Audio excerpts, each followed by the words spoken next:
أيها الذين آمنوا اتقوا الله حق تقاته ولا تموتن إلا وأنتم مسلمون يا أيها الناس اتقوا ربكم الذي خلقكم من نفس واحدة وخلق منها زوجها وبث منهما رجالا كثيرا ونساء واتقوا الله الذي تساءلون به والأرحام إن الله كان عليكم رقيبا يا أيها الذين آمنوا اتقوا الله وقولوا قولا سديدا يصلح لكم أعمالكم ويغفر لكم ذنوبكم ومن يطع الله ورسوله فقد فاز فوزا عظيما أما بعد فإن أصدق الحديث كلام الله وخير الهدي هدي محمد صلى الله عليه وسلم وشر الأمور محدثاتها وكل محدثة بدعة وكل بدعة ضلالة وكل ضلالة في النار أعوذ بالله من الشيطان الرجيم بسم الله الرحمن الرحيم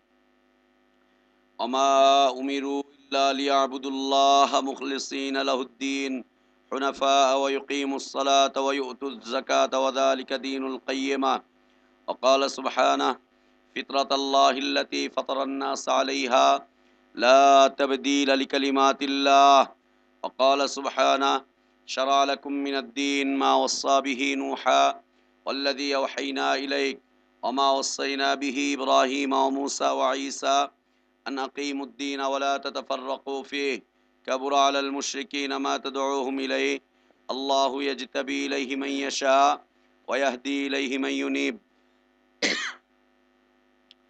وقال سبحانه هو الذي أرسل رسوله بالهدى ودين الحق ليظهره على الدين كله ولو كره المشركون সমস্ত প্রশংসা যাবতীয় গুণগান একমাত্র কেবলমাত্র শুধুমাত্র আল্লাহ রব্বুল আলামিনের জন্য, যিনি আমাদেরকে মুসলিম করে সৃষ্টি করেছেন, যিনি আমাদেরকে হিদায়াতের পথে আহ্বান করেছেন, যিনি আমাদের জন্য উত্তম হালাল রিজকের ব্যবস্থা করেছেন, যিনি আমাদেরকে মৃত্যু দান করবেন, যিনি আমাদেরকে পুনরায় কিয়ামতের দিন তার সামনে হিসাবের কাঠগড়ায় দাঁড় করাবেন এবং বিশুদ্ধ ঈমান বিশুদ্ধ আমলের ভিত্তিতে যিনি আমাদেরকে জাযা দান করবেন, সেই আল্লাহরই প্রশংসা যে আল্লাহ রব্বুল আলামিন প্রতি রমাদানের ন্যায় আজকেও আমাদেরকে দ্বীনি তালিমি মজলিসে একত্রিত হওয়ার জন্য তৌফিক দান করেছেন। আলহামদুলিল্লাহ। অসংখ্য অগণিত সালাত ও সালাম আমাদের প্রিয় নবী, প্রিয় রসুল, প্রিয় ইমাম, প্রিয় আদর্শ ব্যক্তিত্ব, একমাত্র আদর্শ কেন্দ্রীয় ব্যক্তিত্ব মুহাম্মাদুর রাসূলুল্লাহ সাল্লাল্লাহু আলাইহি ওয়াসাল্লামের প্রতি আল্লাহ সুবহানাহু ওয়া তাআলা যাকে কল্যাণের আধার করে বিশ্ব মানবতার জন্য মুক্তির দূত করে পাঠিয়েছিলেন, যার আদর্শের বাস্তবায়ন করা প্রত্যেক জাতি ধর্ম বর্ণ নির্বিশেষে সকল শ্রেণী পেশার মানুষের জন্য ফরজ করে দিয়েছেন। যদিও তারা বিভিন্ন দল মত পথ তরিকা ইজম বিভিন্ন দিক বিদিক ছুটোছুটি করে নিজেরাই নিজেদেরকে ক্ষতিগ্রস্ত করে তুলছে, সেই আদর্শ নবী, আদর্শ রাসূল, আদর্শ ইমাম, আদর্শ ব্যক্তিত্বের প্রতি সালাত ও সালাম। আল্লাহুম্মা সাল্লি আলা মুহাম্মদ ওয়া আলা আলি মুহাম্মদ কামা সাল্লাইতা আলা ইব্রাহিম ওয়া আলা আলি ইব্রাহিম ইন্নাকা হামিদুম মাজিদ। আল্লাহুম্মা বারিক আলা মুহাম্মদ ওয়া আলা আলি মুহাম্মদ কামা বারাকতা আলা ইব্রাহিম ওয়া আলা আলি ইব্রাহিম ইন্নাকা হামিদুম মাজিদ। আমরা গতকালকে থেকে একটি আলোচনা শুরু করেছিলাম। আলোচনার বিষয়বস্তু ছিল তিনটি মৌলিক নীতিমালা। তিনটি মৌলিক নীতিমালা যা প্রত্যেকটা মানুষের জন্য জানা একান্ত কর্তব্য, ওয়াজিব। যেই নীতিমালা সম্পর্কে না জানলে একজন মানুষ ক্ষতিগ্রস্ত হয়ে যাবে, একজন মানুষ ব্যর্থ হবে, পরীক্ষায় ফেল করবে, সর্বোপরি তাকে জাহান্নামের আগুনে জ্বলতে হবে, জাহান্নামের আগুনে তাকে জ্বলতে হবে এবং তার দুনিয়া ও আখিরাতের জীবন পুরোটাই তার জন্য অকার্যকর হয়ে পড়বে, অকল্যাণকর হয়ে পড়বে। এই বিষয় সম্পর্কে আমরা সূচনা করেছিলাম। তার মধ্যে হতে প্রথম বিষয়টির আমরা আলোচনা গতকালকে পেশ করেছিলাম, মান রব্বুকা। মান রব্বুকা, রব সম্পর্কিত আলোচনা, রব সম্পর্কিত প্রশ্ন, রব সম্পর্কিত প্রশ্ন যে তুমি রব হিসাবে কাকে নিয়েছিলে, তুমি রব হিসাবে কাকে গ্রহণ করেছিলে, রব হিসাবে কাকে তুমি তোমার জীবনের জন্য তুমি কাকে গ্রহণ করেছিলে, এই সম্পর্কিত প্রশ্ন। যে ব্যক্তি তার জীবনের সার্বিক বিষয়ের জন্য রব হিসাবে আল্লাহকে গ্রহণ করেছিল, সেই শুধুমাত্র এই পরীক্ষায় টিকে থাকতে পারবে এবং এই পরীক্ষার উত্তর দিতে পারবে, এবং সেই শুধুমাত্র কল্যাণ লাভ করবে, অন্যথায় তার জীবনটা অকার্যকর, অকল্যাণকর হয়ে পড়বে। রব সম্পর্কে আমরা সংক্ষিপ্ত আলোচনা পেশ করেছিলাম। আমরা কোরআনুল কারীম থেকে রব শব্দের অর্থ বের করে আনতে চেষ্টা করেছিলাম। এক্ষেত্রে আমরা নিয়ে এসেছিলাম যে আল্লাহ সুবহানাহু ওয়া তাআলা রব শব্দটি দিয়ে কি বুঝিয়েছেন, এবং নবী রাসূলগণ রব শব্দটি দিয়ে কি বুঝতেন। রব শব্দের প্রশ্ন যখন তাদের কাছাকাছি চলে আসতো, তখন তারা রব শব্দের অর্থ কি বুঝাতে চাইতেন, এবং রবের প্রতি তারা কিভাবে মানুষকে আহ্বান জানাতেন, দাওয়াত দিতেন, সেই বিষয়গুলো আমরা উপস্থাপন করেছিলাম পবিত্র কালামুল্লাহ থেকে, কোরআন কারীম থেকে। প্রিয় উপস্থিতি, আজকে আমাদের দ্বিতীয় নীতিমালা দিন। দ্বিতীয় নীতিমালা হচ্ছে দিন।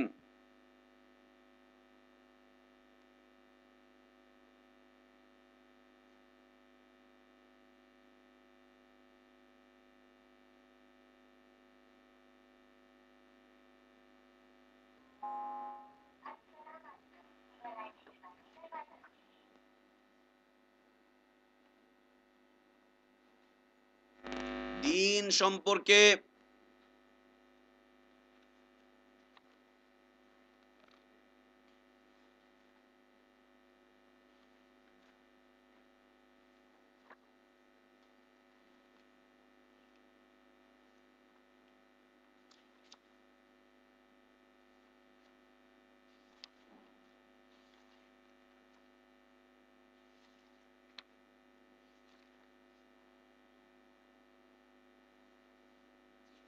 দিন সম্পর্কে আল্লাহ সুবহানাহু ওয়া তাআলা আমাদেরকে জানার জন্য আদেশ করেছেন, এবং দিন সম্পর্কিত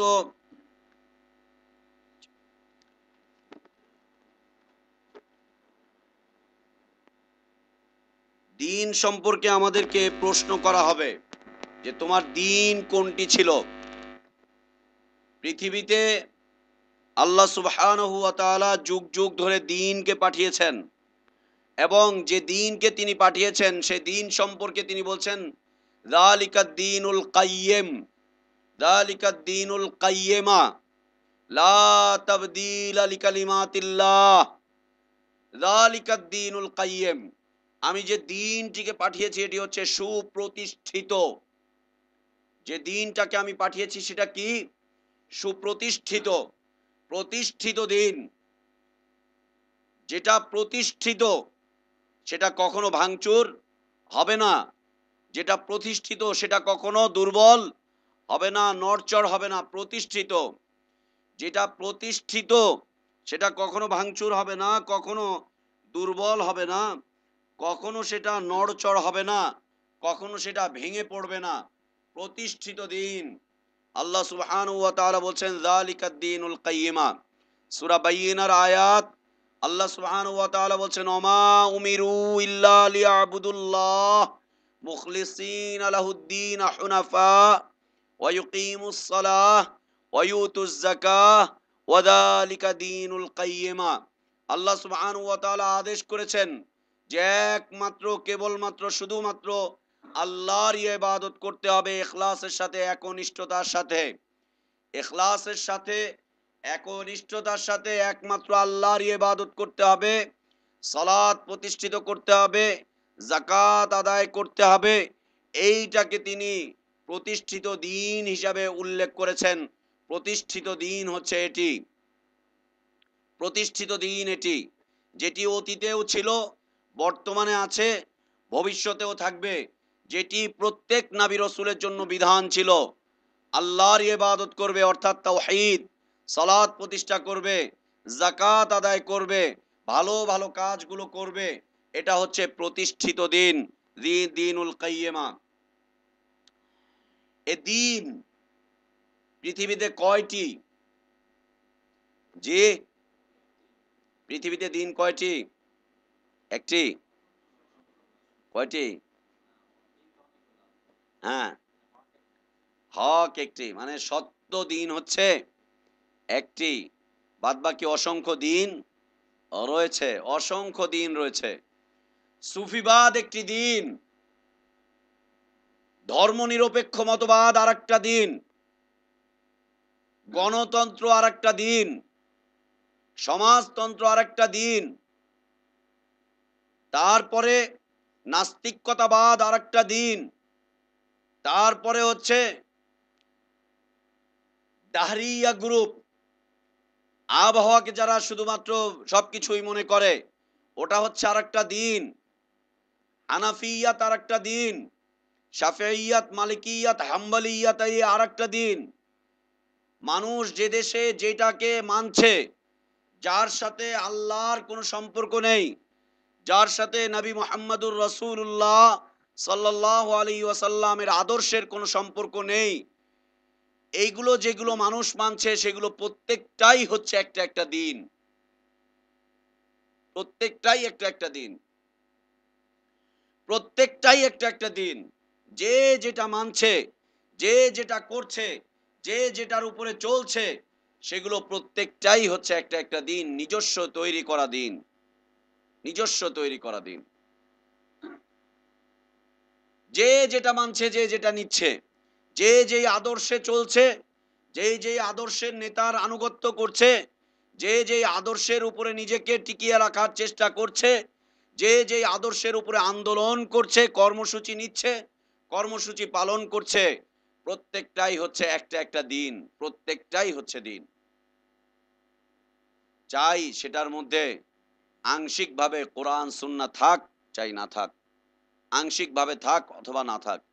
যতগুলো দল রয়েছে, যতগুলো মত রয়েছে, যতগুলো পথ রয়েছে, যতগুলো ইজম রয়েছে, যতগুলো তরিকা রয়েছে, প্রত্যেকটাই হচ্ছে একটা একটা দিন, যদিও তারা স্বীকার করুক আর না করুক, প্রত্যেকটাই হচ্ছে একটা একটা দিন, প্রত্যেকটাই একটা একটা দিন।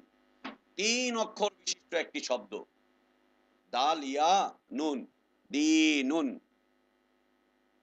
দাল ইয়া নুন দিনুন।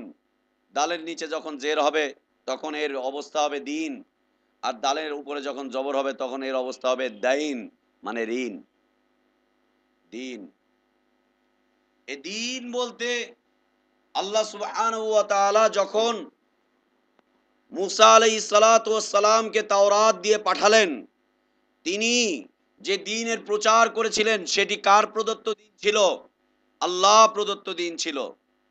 ঈসা আলাইহিস সালাতু ওয়াস সালামকে তিনি যখন ইনজিল দিলেন, তখন সেটা কার পক্ষ থেকে এসেছিল? আল্লাহর পক্ষ থেকে এসেছিল, আল্লাহ প্রদত্ত দিন ছিল। দাউদ আলাইহিস সালাতু ওয়াস সালামের কাছে তিনি যখন জাবুর পাঠালেন এবং তিনি জাবুর অনুযায়ী মানুষকে আহ্বান জানালেন, এই জাবুর এসেছিল কার পক্ষ থেকে? আল্লাহ সুবহানাহু ওয়া তাআলার পক্ষ থেকে। সে দিনটি যেটি তিনি পালন করছিলেন সেটি হচ্ছে আল্লাহ প্রদত্ত দিন। এমনি ভাবে ইব্রাহিম আলাইহিস সালাতু ওয়াস সালামের কাছে তিনি যে কিতাব পাঠিয়েছিলেন, সুহুফে ইব্রাহিম, সাহিফা যেটি পাঠিয়েছিলেন, সেই পথে তিনি মানুষকে আহ্বান করেছিলেন, সেটি ছিল আল্লাহ প্রদত্ত দিন। যত নবী রাসূল এসেছিলেন, নবী রাসূলদের কাছে আল্লাহ সুবহানাহু ওয়া তাআলা যে দিনটি দিয়ে পাঠিয়েছিলেন সেটিই ছিল প্রতিষ্ঠিত দিন, যে দিনের সাথে বর্তমান ইসলাম আল্লাহর পক্ষ থেকে যেটি মনোনীত, আল্লাহ যেটি পাঠিয়েছেন সেই দিনের সাথে হুবহু মিল রয়েছে, সেই দিনের মৌলিক নীতিমালাগুলোর সাথে হুবহু মিল রয়েছে। মৌলিক নীতিমালা, মৌলিক নীতিমালা, শাখা প্রশাখা নয়, মৌলিক নীতিমালা, মৌলিক নীতিমালাগুলোর সাথে হুবহু মিল রয়েছে। আসেন, এই দিন অর্থ কি? এ দিনের অর্থ কি? কোরআনুল কারীম এবং রাসূল সাল্লাল্লাহু আলাইহি ওয়াসাল্লামের বিশুদ্ধ হাদিসে এ দিনের ৬টি অর্থ খুঁজে পাওয়া যায় মৌলিকভাবে। ৬টি অর্থ খুঁজে পাওয়া যায়, মৌলিকভাবে ৬টি অর্থ খুঁজে পাওয়া যায়। ১ নাম্বার, সূরাতুশ শুরা আয়াত নাম্বার ১৩। সূরাতুশ শুরা আয়াত নাম্বার ১৩। আল্লাহ সুবহানাহু ওয়া তাআলা বলছেন, শারা'a লাকুম মিনাদ-দীন মা ওয়াসসা বিহি নূহা ওয়াল্লাযী আওহাইনা ইলাইক ওয়া মা ওয়াসাইনা বিহি ইব্রাহিম وموسى وعيسى نقيم الدين ولا تتفرقوا فيه كبر على المشركين ما تدعوهم إليه الله يجتبي إليه من يشاء ويهدي إليه من ينيب। মৌলিক একটি কথাবার্তা আল্লাহ সুবহানাহু ওয়া তাআলা এখানে বলছেন, শারা লাকুম মিনাদ-দ্বীন, আমি তোমার জন্য শরীয়ত করেছি। মুহাম্মদ সাল্লাল্লাহু আলাইহি ওয়াসাল্লামকে বলছেন, তোমার কাছে আমি একটি শরীয়তকে পাঠিয়েছি, তোমার জন্য আমি একটি শরীয়তকে পাঠিয়েছি, তোমার কাছে একটা শরীয়তকে পাঠিয়েছি, একটি শরীয়তকে আমি তোমার জন্য নির্ধারণ করেছি তোমার এবং তোমার উম্মতের জন্য। মিনাদ-দ্বীন, দ্বীনের মধ্য হতে, দ্বীনের মধ্য হতে একটি শরীয়ত আমি তোমার জন্য প্রণয়ন করেছি, পাঠিয়েছি। যে দ্বীনকে আমি পাঠিয়েছিলাম নূহের কাছে, তোমার জন্য একটি শরীয়ত আমি প্রণয়ন করেছি, শরীয়তকে নির্ধারণ করেছি, তোমার জন্য আমি একটি শরীয়তকে পাঠিয়েছি, যেই শরীয়তটাকে আমি নির্ধারণ করেছিলাম কার জন্য? নূহ আলাইহিস সালাতু ওয়াস সালামের জন্য। কার জন্য? নূহ আলাইহিস সালাতু ওয়াস সালামের জন্য, যাকে আমি ওহী করেছিলাম নূহের জন্য। একই রকম নূহের শরীয়ত এবং তোমার শরীয়ত হুবহু এক মৌলিক নীতিমালার দিক থেকে। নূহের কাছে আমি যে শরীয়ত পাঠিয়েছিলাম, মুহাম্মদ আমি তোমার কাছে একই শরীয়ত পাঠাচ্ছি। নূহ আলাইহিস সালাতু ওয়াস সালাম ছিলেন পৃথিবীর প্রথম রাসূল, আর মূসা আলাইহিস সালাতু ওয়াস সালাম হচ্ছেন পৃথিবীর সর্বশেষ নবী এবং রাসূল। উভয়কে আল্লাহ সুবহানাহু ওয়া তাআলা একই দিন দিয়ে পাঠিয়েছেন, মৌলিক দিক থেকে একই বিষয়াবলী করে পাঠিয়েছেন। বোঝা যাচ্ছে মূসা নূহ আলাইহিস সালাতু ওয়াস সালামের শরীয়ত এবং মুহাম্মদ সাল্লাল্লাহু আলাইহি ওয়াসাল্লামের শরীয়ত হচ্ছে এক এবং অবিচ্ছিন্ন। পরে আমরা বুঝাবো বিষয়টা, খালি এতটুকু মাথায় রাখেন যে এক এবং অবিচ্ছিন্ন, এক এবং অবিচ্ছিন্ন। নূহ আলাইহিস সালাতু ওয়াস সালাম তার জাতিকে যেই পথে আহ্বান করেছিলেন, মুহাম্মাদুর রাসূলুল্লাহ সাল্লাল্লাহু আলাইহি ওয়াসাল্লাম তার জাতিকে একই পথে আহ্বান করে গিয়েছিলেন। সেই বিষয়টা কি ছিল? ঈমান, তাওহীদ আর রিসালাত। ঈমান, তাওহীদ আর রিসালাত, এই দিক থেকে নূহ আলাইহিস সালাতু ওয়াস সালাম এবং মুহাম্মদ সাল্লাল্লাহু আলাইহি ওয়াসাল্লামের বিষয়াবলী হচ্ছে এক এবং অবিচ্ছিন্ন, এক এবং অবিচ্ছিন্ন, এবং দাওয়াতের বিষয়বস্তু হচ্ছে এক এবং অবিচ্ছিন্ন। নূহ আলাইহিস সালাতু ওয়াস সালাম এসে তার জাতিকে দাওয়াত দিচ্ছেন, ইয়া কওমি ইবুদুল্লাহ মা লাকুম মিন ইলাহিন গায়রুহু, ও আমার জাতি তোমরা এক আল্লাহর ইবাদত করো। কি হলো তোমাদের? তোমরা আল্লাহকে ছেড়ে দিয়ে কেন অসংখ্য মাবুদের ইবাদত করছো? আর মুহাম্মদুর রাসূলুল্লাহ সাল্লাল্লাহু আলাইহি ওয়াসাল্লাম এসে বলছেন, ও আমার জাতি, ইয়া আইয়ুহান নাস কুলু লা ইলাহা ইল্লাল্লাহ, হে আমার জাতি, আমার জাতির লোকেরা তোমরা লা ইলাহা ইল্লাল্লাহর স্বীকৃতি দাও। লা ইলাহা ইল্লাল্লাহর মূল বক্তব্য হচ্ছে তোমরা এক আল্লাহর ইবাদত করো, এক আল্লাহ ছাড়া যতগুলো মাবুদ রয়েছে সবগুলো মাবুদকে তোমরা বর্জন করো। মিলছে নূহ আলাইহিস সালাতু ওয়াস সালাম এবং মুহাম্মদ সাল্লাল্লাহু আলাইহি ওয়াসাল্লামের দাওয়াত? মিলছে না? মিলছে না? মিলছে। এক এবং অবিচ্ছিন্ন, এক এবং অবিচ্ছিন্ন, মাথায় এটা রাখেন। তার কারণ হচ্ছে আমাদের এই ভারতবর্ষের চিন্তার জগতের একজন মুফাসসির, চিন্তার জগতের মুফাসসির। কোন জগতের? চিন্তার জগতের একজন মুফাসসির, যিনি তাফসীর করতে গিয়ে কোরআনের তাফসীর কোরআন দিয়ে করেননি, যিনি তাফসীর করতে গিয়ে কোরআনের তাফসীর রাসূলের সহিহ সুন্নাহ দিয়ে করেননি, যিনি তাফসীর করতে গিয়ে কোরআনের তাফসীর সাহাবায়ে কেরামের আকওয়াল দিয়ে, আসার দিয়ে করেননি, যিনি তাফসীর করতে গিয়ে সালাফদের কোনো, সালাফে সালেহিনদের কোনো নীতিমালাকে রাখেননি, তিনি তার চিন্তায় যা এসেছে সেই চিন্তার আলোকে তাফসীর করেছেন। এই আয়াতের তাফসীর করতে গিয়ে বলছেন প্রত্যেক নবী রাসূলের দাওয়াতের মিশন ছিল ভিন্ন ভিন্ন এবং নবী রাসূলুল্লাহ দাওয়াতের ক্ষেত্রে ব্যর্থ হয়েছিলেন অনেক নবী রাসূল। চিন্তার জগতের একজন মুফাসসির, চিন্তার জগতের। মাথায় রেখেন বিষয়টা, শুধু মাথায় রেখেন যে তারা বিচ্ছিন্ন করেছে নবী রাসূলের দাওয়াতকে, বিচ্ছিন্ন করে দেখেছে এবং বলেছে নবী রাসূলরা ব্যর্থ ছিলেন তাদের দাওয়াতের জীবনে। লা ইলাহা ইল্লাল্লাহ। নবী রাসূল যদি দাওয়াতের জীবনে ব্যর্থ হয়ে যায়, তুমি মাশাআল্লাহ দাওয়াতের জীবনে অনেক সফল, তাই না? আস্তাগফিরুল্লাহ ওয়া আতুবু ইলাইহি। আল্লাহ তাআলা ব্যর্থ হওয়ার জন্য কোন নবী রাসূলকে পাঠিয়েছিলেন? একজন নবী রাসূল ব্যর্থ নন, একজন নবী রাসূল ব্যর্থ নন। এবং নবী রাসূলের পথ ধরে যারা দাওয়াতি কাজ করবে তাদের জীবনকে আল্লাহ তাআলা ব্যর্থতায় ফেলবেন না। যদিও তারা দুনিয়ার জীবনে দেখা যাচ্ছে অনেক কিছুই পাচ্ছে না, রাষ্ট্রপতি হচ্ছে না, এমপি হচ্ছে না, মন্ত্রী হচ্ছে না, এই হচ্ছে না, সেই হচ্ছে না, কিন্তু তাদের জীবন ব্যর্থ নয়, ব্যর্থ নয় তাদের জীবন। চিন্তার জগতের একজন মুফাসসির, যিনি বিশাল দল করে তুলেছিলেন আমাদের এই ভারতবর্ষে, বড় একটা দল যা এখনো আমাদের এই দেশে রয়েছে এবং মানুষকে ইসলাম থেকে ছিটকে ছিটকে অনেক দূরে দূরে নিয়ে ফেলছে, অনেক দূরে নিয়ে ফেলছে। যারা দিন বলতে শুধুমাত্র রাষ্ট্রীয় ক্ষমতাটাকে বুঝে, যে দিন হচ্ছে রাষ্ট্র ক্ষমতা, রাষ্ট্র ক্ষমতা আছে তো দিন আছে, রাষ্ট্র ক্ষমতা নেই তো দিন নেই। এই জন্য ক্ষমতার জন্য লালায়িত হয়ে তারা যা ইচ্ছা তাই করে বেড়াচ্ছে। ওদের মাধ্যমেই এই দেশে বোমাবাজি সংগঠিত হয়েছিল, ওদের মাধ্যমেই এই দেশে এই জেএমবির নাম নিয়ে বোমাবাজি সংগঠিত হয়েছিল, এই হয়েছিল সেই হয়েছিল, ওদের কারণেই হয়েছিল, ওদের এই থিওরির কারণে হয়েছিল। কোন নবী রাসূলের দাওয়াতের মধ্যে বোমাবাজির দাওয়াত নেই, জঙ্গিপনা বেহায়াপনার দাওয়াত কোন নবী রাসূলের দাওয়াতের মধ্যে নেই। কোন নবী রাসূলের দাওয়াতের মধ্যে ভিক্ষাবৃত্তি নেই, যে আমি ক্ষমতায় যেতে চাই আমাকে ক্ষমতায় বসিয়ে দাও। কোন নবী রাসূলের দাওয়াতের মধ্যে এটি নেই। ওরা এই কাজটি করেছিল এবং এই আয়াতটিকে সূরাতুশ শূরার ১২ নাম্বার ১৩ নাম্বার এই আয়াতটিকে তারা ব্যবহার করেছিল নিজেদের চিন্তার জগতের তাফসীর দিয়ে। যে তাফসীর না রাসূল সাল্লাল্লাহু আলাইহি ওয়াসাল্লাম চিনতেন, না সাহাবায়ে কেরাম চিনতেন, না তাবেঈন তাবেঈনরা চিনতেন, না সালাফে সালেহীনরা চিনতেন। পৃথিবীর কেউ এই তাফসীর করেনি, ভারতবর্ষের একজন চিন্তার জগতের মানুষ এই তাফসীরটি করেছে। তো আল্লাহ সুবহানাহু ওয়া তাআলা বলছেন, শারা লাকুম মিনাদ-দীন, আমি তোমাদের জন্য একটি দ্বীনকে নির্ধারণ করেছি। মা ওয়াসসা বিহি নূহা, যে দ্বীনটিকে আমি ওসিয়ত করেছিলাম, ওহী করেছিলাম নূহের কাছে। একই রকম, একই বিষয়াবলী, একই বিষয়বস্তু, একই নীতিমালা এই দিয়ে তার কাছেও আমি শরীয়ত করেছিলাম, তোমাদের জন্য আমি এটাকে শরীয়ত করছি আমি তোমাদের জন্য। ওয়াল্লাযী আওহাইনা ইলাইকা, এবং একই বিষয় ওহী করেছি মুহাম্মদ আমি তোমার উপরে। মুহাম্মদ আমি তোমার উপরে একই বিষয়কে ওহী করেছি। ওমা ওয়াসাইনা বিহি ইব্রাহিম, আল্লাহ তাআলা বলছেন যেই ওহী আমি তোমার উপরে করেছি, যেই ওহী আমি নূহের কাছে করেছি, যেই ওহী আমি তোমাদের জন্য শরীয়ত করেছি, সেই একই ওহী করেছিলাম আমি ইব্রাহিমের কাছে। ওমা ওয়াসাইনা বিহি ইব্রাহিম, একই ওহী, একই শরীয়ত, একই নীতিমালা আমি ইব্রাহিমের কাছে পাঠিয়েছিলাম। অমূসা, এবং মূসার কাছে, ওয়া ঈসা, এবং ঈসার কাছে। পাঁচজন নবী রাসূলের নাম আল্লাহ সুবহানাহু ওয়া তাআলা এই আয়াতে নিলেন। পাঁচজন, নূহ, ইব্রাহিম, মূসা, ঈসা এবং মুহাম্মদুর রাসূলুল্লাহ সাল্লাল্লাহু আলাইহি ওয়াসাল্লাম। পাঁচজন।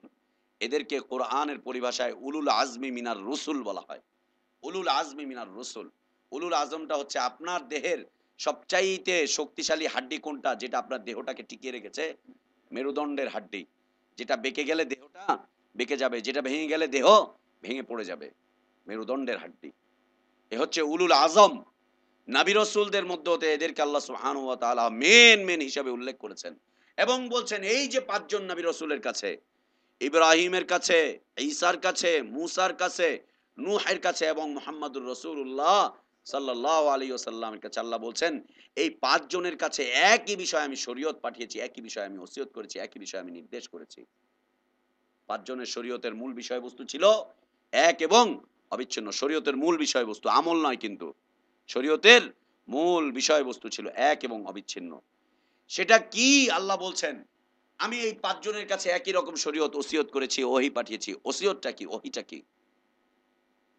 ওসিয়ত, ওহী এবং শরীয়তটা হচ্ছে আন আকিমুদ্দিন, এই তোমরা সবাই মিলে দ্বীনকে প্রতিষ্ঠিত করো, দ্বীনকে তোমরা কায়েম করো সবাই। আন আকিমু, বহুবচন আল্লাহ তাআলা ব্যবহার করেছেন, আন আকিমু, যে তোমরা দ্বীনকে প্রতিষ্ঠিত করবে।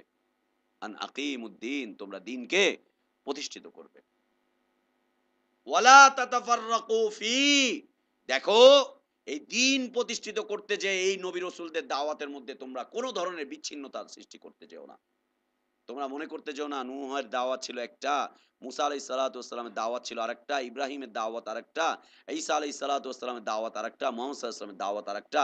দেখো তোমরা এটা বিচ্ছিন্ন সৃষ্টি করতে যেও না, বিচ্ছিন্নতা সৃষ্টি করতে যেও না। আল্লাহ যেখানে বিচ্ছিন্নতা সৃষ্টি করতে নিষেধ করেছেন সেখানে বিচ্ছিন্নতা সৃষ্টি করা মানে কি? কুফরি। মানে কি? কুফরি। আল্লাহ বলছেন তাদের দাওয়াত, তাদের শরীয়ত এবং তাদের কাছে যে ওয়াহী করা হয়েছে এর মধ্যে তোমরা কোন ধরনের বিচ্ছিন্নতা সৃষ্টি করতে যেও না। ওয়ালা তাতাফাররাকু ফি, কোন বিচ্ছিন্নতা এনো না। তোমরা চিন্তা করতে যেও না যে প্রত্যেকের দাওয়াত আলাদা আলাদা ছিল, প্রত্যেক অন্য অন্য বিষয় নিয়ে এসেছিলেন। না, প্রত্যেকের শরীয়তের বিষয়বস্তু ছিল এক। আল্লাহ বলছেন আন আকিমুদ্দিন ওয়ালা তাতাফাররাকু ফি, তোমরা দ্বীন কায়েম করো এবং তোমরা এর মধ্যে কোনো বিচ্ছিন্নতা নিয়ে এসো না। আল্লাহ বলছেন কাবুরা আলাল মুশরিকিন মা তাদউহুম ইলাই, মুশরিকিনদের কাছে এটা খুব কষ্টের কারণ হতে পারে, অপছন্দের কারণ হতে পারে। তোমরা যে দিনকে প্রতিষ্ঠিত করবে, এমন দিনকে তোমরা প্রতিষ্ঠিত করবে যে দিন নিয়ে এসেছিলেন কে? নূহ আলাইহিস সালাতু ওয়াস সালাম। আমাদেরকে আল্লাহ তাআলা আদেশ করছেন, উম্মতে মুহাম্মদকে আল্লাহ তাআলা আদেশ করছেন, তোমরা এমন দিনকে প্রতিষ্ঠিত করো যে দিনকে প্রতিষ্ঠা করার জন্য এসেছিলেন পৃথিবীতে নূহ আলাইহিস সালাতু ওয়াস সালাম, যে দিনকে প্রতিষ্ঠিত করার জন্য এসেছিলেন পৃথিবীতে ইব্রাহিম আলাইহিস সালাতু ওয়াস সালাম, যে দিনকে প্রতিষ্ঠিত করার জন্য পৃথিবীতে এসেছিলেন মূসা আলাইহিস সালাতু ওয়াস সালাম, যে দিনকে প্রতিষ্ঠিত করার জন্য পৃথিবীতে এসেছিলেন ঈসা আলাইহিস সালাতু ওয়াস সালাম। ঠিক একই রকম দিন প্রতিষ্ঠা করার জন্য আল্লাহ তাআলা পাঠিয়েছিলেন পৃথিবীতে মুহাম্মদুর রাসূলুল্লাহ সাল্লাল্লাহু আলাইহি ওয়াসাল্লামকে। আল্লাহ তাআলা বলছেন সেই একই দিন একই শরীয়ত দিয়ে তোমাদের জন্য আমি পাঠিয়েছি, নির্ধারণ করেছি, তোমরা সেই শরীয়তটাকে সেই দিনটাকে তোমরা প্রতিষ্ঠিত করো এবং এর মধ্যে তোমরা সিস্টেমে কোনো ভিন্নতা নিয়ে আসতে যেও না। ওয়ালা তাতাফাররাকু ফি। বুঝতে একটু কষ্ট হচ্ছে না? ভূমিকা একটু কষ্ট লাগে। তুমি আবার চিন্তা করবে যে কিরে উনি দেখি মুসা আলাইহিস সালাতু ওয়াস সালামের ধর্মের দাওয়াত দেয়। আরে ঈসা আলাইহিস সালাতু ওয়াস সালামের ধর্মের দাওয়াত দিচ্ছে নাকি? আরে এটা আবার কোন ধর্মের দাওয়াত দিচ্ছে? অন্য অন্য নবী রাসূলদের কথা বলছে। অতীতে সব নবী রাসূলের দিনকে তো আল্লাহ তাআলা মানসুখ করে দিয়েছেন। উনি আবার কোনটার কথা বলছে? আল্লাহু আকবার। এই ৫ জন ৬ জন নবী রাসূল, এনাদের কথা উলুল আজমি মিনার রাসূল, এনাদেরকে আল্লাহ সুবহানাহু ওয়া তাআলা যেই দিনের যেই মৌলিক বিষয়, যে শরীয়ত দিয়ে পাঠিয়েছিলেন, ঠিক একই শরীয়তকে আল্লাহ সুবহানাহু ওয়া তাআলা আমাদের জন্য নির্ধারণ করেছেন, উম্মতে মুহাম্মদ সাল্লাল্লাহু আলাইহি ওয়াসাল্লামের জন্য নির্ধারণ করেছেন। সেটি কি?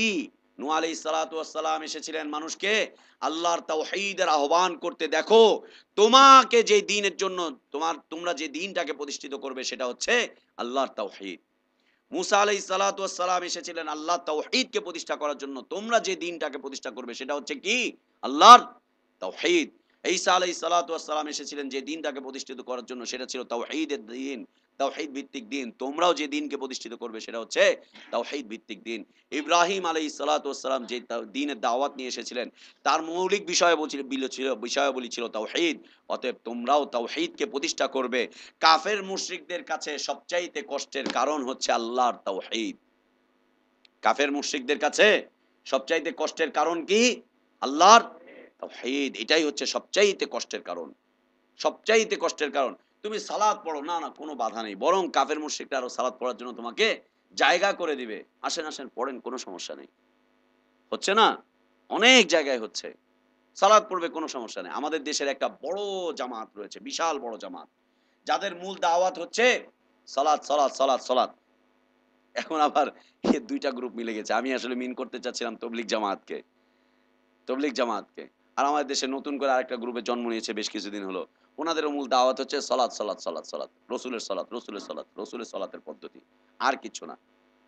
ও জীবনে সুদ খায়, ঘুষ খায়, এই করে সেই করে, দাড়ি মুছ রাখে না, কিছুই করে না। ও মাজারে ফুল দেয়, কবরে গিয়ে সেই করে, ও সব করে, কিন্তু না না, সালাতটা রসুলের মতো হতে হবে, এছাড়া কোনো পথ পদ্ধতি নেই।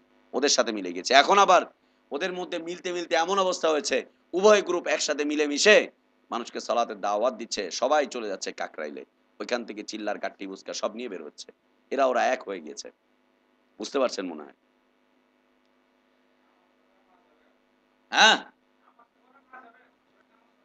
হ্যাঁ, এটাই তো দাওয়াত হওয়া দরকার, রসুলের নামাজ হওয়া দরকার। কিন্তু রসুল কি নিয়ে আসলো সেটার দরকার নেই। রসুল খালি নামাজই নিয়ে আসছিল।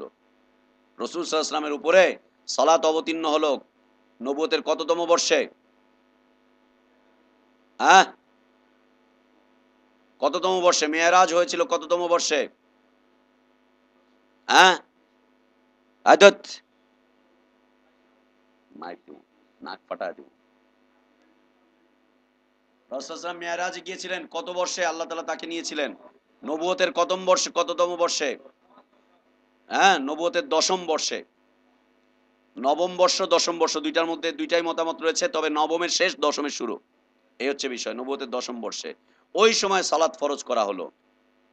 ওই সময় সালাত ফরজ করা হলো ১০ম বর্ষে। তাহলে এর আগে যে ৯টা বছর রাসূল সাল্লাল্লাহু আলাইহি ওয়াসাল্লাম কিসের দাওয়াত দিলেন? সেই দাওয়াতটা আর কি দিবেন আপনি? এর আগ পর্যন্ত দাওয়াতের দরকার নাই।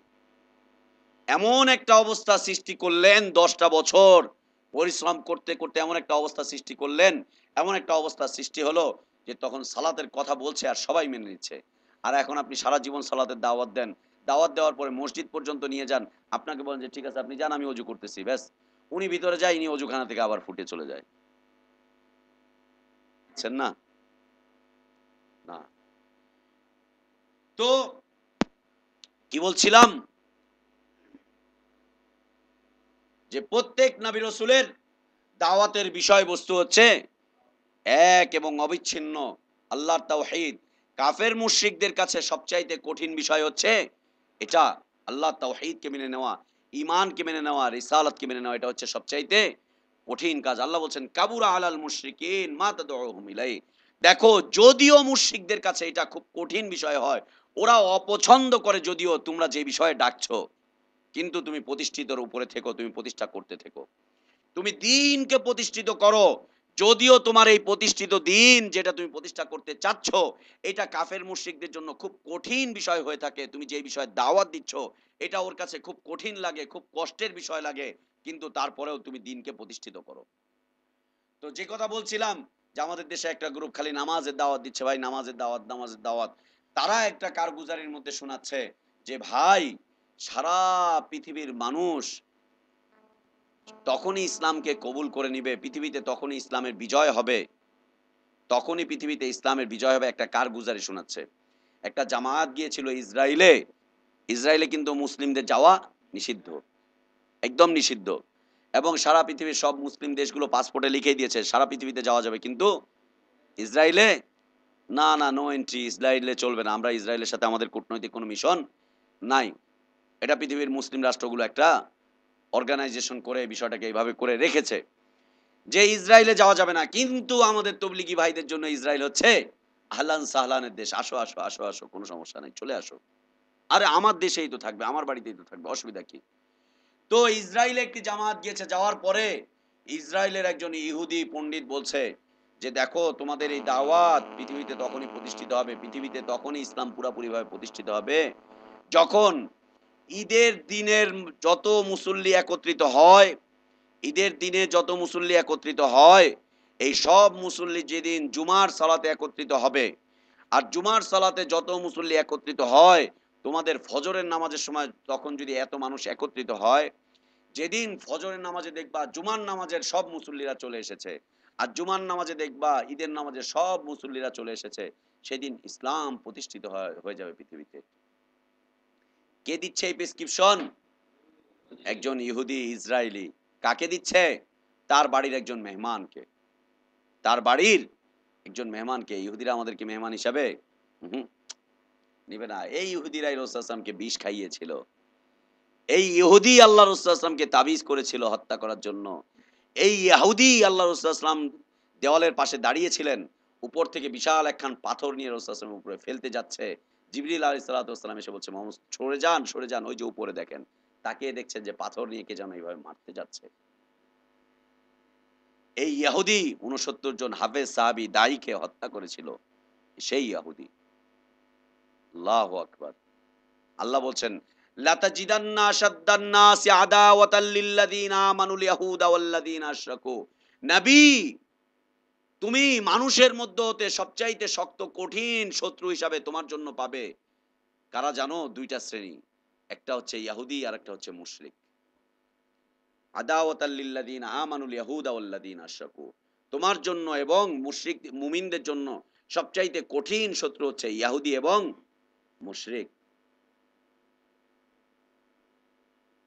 ওয়ালা তাজিদান্না আকরাবাহুম মাওয়াদ্দাতাল লিল্লাযিনা আমানুল্লাযিনা ক্বালু ইন্না নাসারা। আর তোমরা তোমাদের জন্য কাছাকাছি পাবে, কাছাকাছি তোমাদের জন্য পাবে যারা তোমাদের জন্য কখনো কখনো তাদের অন্তরের মধ্যে একটা মোহাব্বত রাখবে, ভালোবাসা রাখবে, বা তোমাদের দাওয়াতের কাছাকাছি চলে আসবে, তোমরা ডাকবে, ওরা তোমাদের ডাকে সাড়া দিবে এবং তোমাদের দাওয়াতটাকে ওরা পছন্দ করবে। তারা কারা? ক্বালু ইন্না নাসারা, যারা বলে আমরা হচ্ছে খ্রিস্টান, নাসারা। এদের মধ্যে তুমি কিছুটা হলেও নমনীয়তা পাবে ঈমানদারদের জন্য। ঈমানদারদের জন্য কিছুটা হলেও নমনীয়তা পাবে, কিছুটা নমনীয়তা পাবে, কিছুটা ভালোবাসা পেতে পারে, মাওয়াত পেতে পারো, কিছুটা কাছাকাছি পেতে পারো। কিন্তু শক্ত কঠিন পাবে কাকে? ইহুদি এবং মুশরিকদেরকে। ইহুদি এবং মুশরিকদেরকে। আল্লাহ বলছেন কাবুরা আলাল মুশরিকিন, তোমরা যেই পথে দাওয়াত দিবে, এই পথের দাওয়াত যে দিনটাকে তোমরা প্রতিষ্ঠিত করতে যাবে, যেই দিকে তোমরা আহ্বান করতে যাবে, এইটা হতে পারে মুশরিকদের জন্য খুব কঠিন একটা বিষয়, খুব কষ্টের কারণ। মনে রেখো, আল্লাহু ইয়াজতাবি ইলাইহি মাইয়াশা। আল্লাহ তাআলা যাকে চান তাকে তিনি তার দ্বীনের জন্য, তাকে তিনি তার দ্বীনের দাওয়াতের জন্য কবুল করে নেন। তাকে তিনি তার দ্বীনের দাওয়াতের জন্য মনোনয়ন দান করেন। ইয়াজতাবি ইলাইহি মাইয়াশা। আল্লাহ তাআলা তাকেই মনোনয়ন দান করেন। আল্লাহ সুবহানাহু ওয়া তাআলা তাকেই মনোনয়ন দান করেন, তাকেই তিনি নির্ধারণ করেন, তাকেই তিনি অগ্রসর করেন, তাকেই তিনি গ্রহণ করেন। যাকে ইচ্ছা তাকে, যাকে তিনি চান তাকে তিনি মনোনয়ন দান করেন তার এই দ্বীনের দাওয়াতের জন্য। আমার দিকে এদিক ওদিকে কি? মুশরিকদের জন্য এটা খুব কঠিন একটা বিষয়, নবীদের দাওয়াত, নবীদের পথ পদ্ধতি। আল্লাহ বলছেন এর মধ্যে তোমরা বিচ্ছিন্নতা নিয়ে শোনা। তবে দেখো এই কষ্টের কারণ, এই কষ্টটা তারাই শুধুমাত্র স্বীকার করে যাদেরকে আল্লাহ তাআলা নির্ধারণ করেন, যাদেরকে আল্লাহ তাআলা মনোনয়ন করেন, নির্বাচন করেন। ওয়াহদি ইলাইহি মাইয়ুনিব, এবং আল্লাহর দিকে তিনি শুধুমাত্র তাদেরকেই হেদায়েত দান করেন যারা নবীদের এই দাওয়াতটাকে, পথ পদ্ধতিটাকে এক হিসাবে নিয়ে নেন। এটা হচ্ছে দ্বীনের একটা অর্থ। কুরআনুল কারীম যা বর্ণনা করেছে সেটা হচ্ছে প্রত্যেক নবী রাসূলের দাওয়াত, প্রত্যেক নবী রাসূলের মিশন, প্রত্যেক নবী রাসূলের ভিশন, প্রত্যেক নবী রাসূলের দাওয়াতের বিষয়বস্তু এটা হচ্ছে এক এবং অবিচ্ছিন্ন, এক এবং অবিচ্ছিন্ন, যার মধ্যে কোনো পার্থক্য নয়। পার্থক্য সৃষ্টি করতে আল্লাহ সুবহানাহু ওয়া তাআলা নিষিদ্ধ করে দিচ্ছেন। এটা হচ্ছে দ্বীনের একটা অর্থ। প্রত্যেক নবী রাসূলের দাওয়াতের বিষয়বস্তু এটা হচ্ছে দ্বীন শব্দের অর্থ। এটা হচ্ছে দ্বীন শব্দের অর্থ। প্রত্যেক নবী রাসূলের দাওয়াতের বিষয়বস্তু এটা হচ্ছে দ্বীন শব্দের একটা অর্থ। আমরা বলছিলাম যে দ্বীন শব্দের অনেকগুলো অর্থ এসেছে, তার মধ্যে হতে কুরআনুল কারীমের এটা একটা অর্থ। দ্বিতীয়, আল্লাহ সুবহানাহু ওয়া তাআলা, আল্লাহ সুবহানাহু ওয়া তাআলা দ্বীন হিসাবে ইসলামকে নির্ধারণ করেছেন। দ্বীন অর্থ হচ্ছে ইসলাম। দ্বীন অর্থ হচ্ছে ইসলাম, মানে হচ্ছে শান্তির ধর্ম, তাই না? দ্বীন অর্থ হচ্ছে ইসলাম, মানে হচ্ছে শান্তির ধর্ম, তাই না? দ্বীন অর্থ হচ্ছে ইসলাম। ইসলাম হচ্ছে আল্লাহর পক্ষ থেকে মনোনীত সর্বশেষ জীবন ব্যবস্থা, যার ভিত্তি হচ্ছে আল্লাহর তাওহীদ। যার ভিত্তি কি? আল্লাহর তাওহীদ, তাওহীদুল্লাহ যার ভিত্তি। দ্বীন অর্থ হচ্ছে আল্লাহর পক্ষ থেকে মনোনীত একটি কমপ্লিট জীবন ব্যবস্থা, যার ভিত্তি হচ্ছে আল্লাহর তাওহীদ। আল্লাহ সুবহানাহু ওয়া তাআলা ইব্রাহিম আলাইহিস সালাতু ওয়াস সালামকে বলছেন, ইয ক্বালা লাহু রাব্বুহু আসলিম, যখন তার রব তাকে বলছেন ইব্রাহিম তুমি আত্মসমর্পণ করো, ইব্রাহিম আলাইহিস সালাতু ওয়াস সালাম বলছেন আসলামতু লিরাব্বিল আলামিন, আমি রব্বুল আলামিনের কাছে আত্মসমর্পণ করলাম। বোঝা যাচ্ছে যে ইসলাম শব্দের অর্থ হচ্ছে আত্মসমর্পণ করা। ইসলাম শব্দের অর্থ হচ্ছে আত্মসমর্পণ করা। আয়াত নাম্বার 131 সূরাতুল বাকারা আয়াত নাম্বার 131। ইসলাম দ্বীন শব্দের একটা অর্থ হচ্ছে আল্লাহর কাছে আত্মসমর্পণ করা। দ্বীন শব্দের একটা অর্থ হচ্ছে রবের কাছে আত্মসমর্পণ করা। যে ব্যক্তি আত্মসমর্পণ করে তার আর মনের কোনো খায়েশাত, মনের কোনো চিন্তা চেতনা আর বাস্তবায়ন করতে পারে? আমরা দেখেছিলাম 1971 সালে পাকিস্তানের জেনারেল নিয়াজি আত্মসমর্পণ করছিল আমাদের দেশের মুক্তিযোদ্ধাদের কাছে, তাই না? কার কাছে আত্মসমর্পণ করেছিল? হ্যাঁ, কেন? মুক্তিযোদ্ধা করলাম আমরা, দেশ স্বাধীন করলাম আমরা, রক্ত দিলাম আমরা, আত্মসমর্পণ করলো আরেক দেশের সেনাবাহিনীর কাছে। কেন? আত্মসমর্পণ করার কথা ছিল আমাদের কাছে, আরেক দেশের কাছে কেন করছে? ওরা যুদ্ধ করেছে নাকি? দেশটা ওদের, ওরা স্বাধীনতা পেয়েছে। হ্যাঁ, আল্লাহ এই বলতে গেলে আবার রাজনীতি চলে যাবে। না থাক, ওটা থাক, ওটা থাক। পরে আবার কে বলবে যে দেশদ্রোহী, এরপরে আবার কে আসে না আসে আল্লাহ ভালো জানে। আত্মসমর্পণ করছে এক সেনাবাহিনী আরেক সেনাবাহিনীর কাছে, যখন আত্মসমর্পণ করে তখন কি লেখে? যে আমি এই চুক্তিতে স্বাক্ষর করছি যে আমি আমার সবকিছুকে এখানে ছেড়ে দিয়ে রিক্ত হস্তে চলে যাচ্ছি। এটাই তো, এটা হচ্ছে আত্মসমর্পণ। পুলিশ আপনাকে বলছে হ্যান্ডস আপ, আপনি বলছেন হ্যাঁ ঠিক আছে, তার মানে আমি আমার হাত দিয়ে আর কিছু করব না, পা দিয়ে আর কিছু করব না, পকেট থেকে কিছু বের করব না, তোমাকে আমি 2 পিস দিব না, কিছুই করব না। ব্যাস, আত্মসমর্পণ, হাত উঠিয়েছি। এটা হচ্ছে কি? আত্মসমর্পণ। দ্বীন শব্দের একটা অর্থ হচ্ছে রব্বুল আলামিনের কাছে আত্মসমর্পণ করা, নিজের জীবনের সকল চিন্তা চেতনা যা আছে সব কিছুকে বর্জন করে রব্বুল আলামিনের পদ্ধতির কাছে আত্মসমর্পণ করা, যে আমি আমার আর কোনো পথ পদ্ধতিকে চিনি না, জানি না, মানি না। একটাই মাত্র পথ এবং পদ্ধতি, সেটা হচ্ছে আমি তোমার কাছে আত্মসমর্পণ করলাম। তুমি যে পদ্ধতি দিবে সেই পদ্ধতি অনুযায়ী আমি আমার জীবনটাকে পরিচালিত করব। এটা হচ্ছে দ্বীন শব্দের একটি অর্থ। ইসলাম মানে হচ্ছে আত্মসমর্পণ করা। ইসলাম মানে কি? আত্মসমর্পণ করা। আমরা এই দেশে ইসলাম জানি কি? শান্তির ধর্ম। আহাহা, শান্তির ধর্ম, তুমি অশান্তি বিরাজ করো না। আর এই শান্তির ধর্মের দাওয়াত যখন আল্লাহ রাসূল সাল্লাল্লাহু আলাইহি ওয়াসাল্লাম, আসলে রাসূল সাল্লাল্লাহু আলাইহি ওয়াসাল্লাম এই শান্তির ধর্মের দাওয়াত নিয়ে আসেননি। রাসূল সাল্লাল্লাহু আলাইহি ওয়াসাল্লাম দাওয়াত নিয়ে এসেছিলেন কিসের? ইসলামের। কিসের? ইসলামের। আমরা এর আগে আলোচনা পেশ করেছিলাম। রাসূল সাল্লাল্লাহু আলাইহি ওয়াসাল্লাম যখন ইসলামের দাওয়াত নিয়ে আসলেন, তখন মক্কার মধ্যে আরেকটা অস্থিরতা সৃষ্টি হয়ে গেল, আরেকটা বিশৃঙ্খলা সৃষ্টি হলো, আরেকটা নতুন করে অশান্তি সৃষ্টি হলো, এবং অশান্তির নতুন আরেকটা দাবানল দাউ দাউ করে জ্বলে উঠলো। পিতার সাথে পুত্রের অশান্তি, চাচার সাথে ভাতিজার মারামারি, তারপরে স্ত্রীর সাথে স্বামীর বিচ্ছিন্নতা, সমাজের মধ্যে আরেকটা বিচ্ছিন্নতা, নতুন করে আরেকটা অশান্তি, অকল্যাণ, এটা সেটা দাউ দাউ করে জ্বলে উঠছে। কিন্তু মুসলিমরা স্বপ্ন দেখছে এর মাধ্যমে আরেকটা শান্তি পৃথিবীতে আসতে যাচ্ছে। আরেকটা শান্তি মানুষের কাছে পৃথিবীতে আসতে যাচ্ছে। কিসের মাধ্যমে? আত্মসমর্পণ করার মাধ্যমে। কার কাছে? রব্বুল আলামিনের কাছে আত্মসমর্পণের মাধ্যমে। রব্বুল আলামিনের কাছে আত্মসমর্পণের মাধ্যমে নতুন করে পৃথিবীতে আরেকটা কল্যাণ, একটা শান্তি, একটা অবস্থা, একটা স্থিতিশীলতা আসতে যাচ্ছে, যা অতীতের স্থিতিশীলতা, শান্তি, কল্যাণ থেকে অনেক অনেক অনেক ঊর্ধ্বে। কিন্তু সূচনা হচ্ছে আরেকটা অশান্তির মধ্য দিয়ে। বোঝা যাচ্ছে প্রত্যেক অশান্তির পরে আল্লাহ তাআলা শান্তি দান করেন, শান্তি দান করেন। তোমার সমাজ অশান্ত হয়ে উঠছে, তোমার এলাকার লোকজন তোমাদেরকে নিয়ে মিটিং মিছিল করছে, তোমার এলাকার লোকজন তোমাদেরকে মারধর করছে, বের করে দিচ্ছে, মসজিদ থেকে এই সেই করছে, হ্যান করছে, ত্যান করছে। তোমরা নিরাশ হতে যেও না, তোমাদের অন্তরের মধ্যে ভয়ভীতি নিয়ে এসো না। মনে রেখো আল্লাহ তাআলা তোমাদেরকে তোমাদের এলাকায় প্রতিষ্ঠা দান করবেন, এবং যারা প্রতিষ্ঠিত আছে ওরা বিচ্ছিন্ন হয়ে যাবে, খানখান হয়ে যাবে, ওরা নিশ্চিহ্ন হয়ে যাবে। আল্লাহ তাআলা তোমাদেরকে প্রতিষ্ঠিত করবেন ইনশাআল্লাহ। মনে রেখো, ধৈর্য ধারণ করো, একটু ধৈর্য ধারণ করো, সামান্য একটু ধৈর্য ধারণ করো। দেখো আল্লাহ তাআলা তোমাদেরকে প্রতিষ্ঠিত করবেন। আজকে যারা বিরোধিতা করছে, মারধর করছে, ওরা একটা সময় একটা পর্যায়ে নিশ্চিহ্ন হয়ে যাবে। হয় ওরা কবুল করবে, আর না হয় ওরা লেজ গুটিয়ে পালাবে, অথবা ওরা চুপচাপ বসে থাকবে, কোনো কথা বলতে পারবে না। সময়ের অপেক্ষা করো, আর আল্লাহর কাছে সাহায্য কামনা করতে থাকো, আর সবর করতে থাকো। দেখো বিজয় তোমার আমার পদচুম্বন করবেন ইনশাআল্লাহ। ইনশাআল্লাহ চলে আসবে তোমার আমার বিজয়। অল্প সময় অপেক্ষা করো। পারবে না ইনশাআল্লাহ? সামান্য সময়, সামান্য সময়। এ হচ্ছে দ্বীনের একটা অর্থ, ইসলাম। আর ইসলাম অর্থ হচ্ছে রব্বুল আলামিনের কাছে আত্মসমর্পণ করা। মৌলিকভাবে এই কথা মনে রাখবেন। ইসলাম অর্থ হচ্ছে, মৌলিক অর্থ, রব্বুল আলামিনের কাছে আত্মসমর্পণ করা। এটা হচ্ছে ইসলামের অর্থ। আর ইসলামের একটা পরিচয় রয়েছে, যে পরিচয়টা আমরা পরবর্তীতে প্রদান করব, যে একটা পরিচয় রয়েছে ইসলামের পরিচয়। যখন আপনার কাছে পরিচয় জানা হবে, অর্থ যখন জানা হবে যে ভাই ইসলাম অর্থ কি, তখন বলবেন যে নিজের জীবনের সব কিছুকে এক আল্লাহর কাছে নিবেদন করে আত্মসমর্পণ করে দেওয়া, যে আল্লাহ আমি আমার সবকিছুকে বর্জন করলাম, তোমার পক্ষ থেকে যা আসবে সব কিছুকে আমি মেনে নেওয়ার জন্য নিজেকে আমি তোমার কাছে সমর্পণ করছি। এর অর্থ কি? ইসলাম। আর যে এটা মানবে তার নাম কি হবে? মুসলিম। তার নাম কি হবে?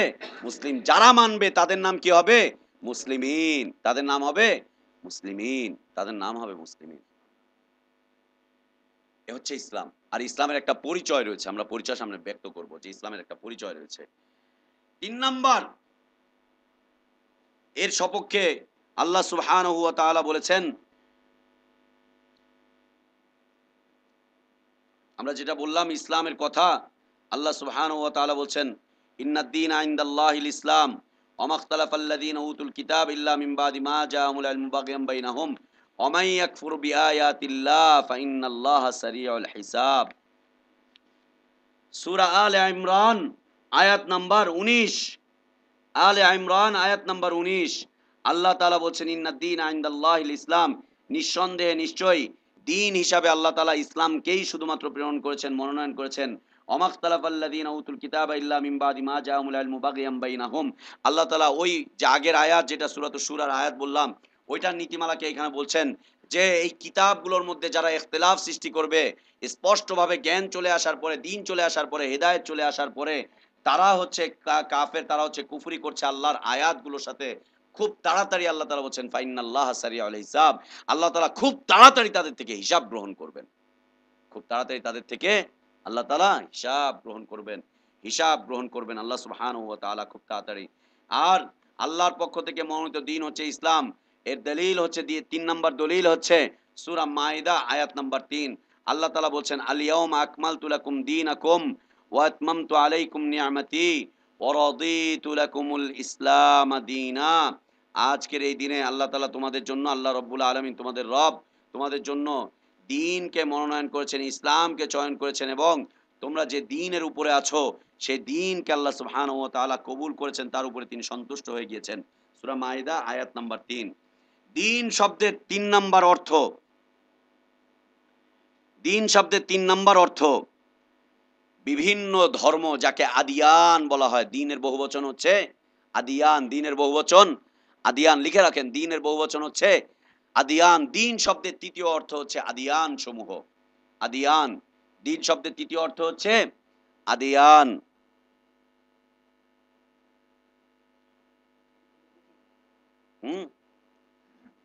দ্বীনের বহুবচন আদিয়ান, আদিয়ান। এটা হচ্ছে দ্বীনের আরেকটা অর্থ, আরেকটা অর্থ। দলিল সূরা আলে ইমরান আয়াত নাম্বার ৮৫। আলে ইমরান আয়াত নাম্বার ৮৫।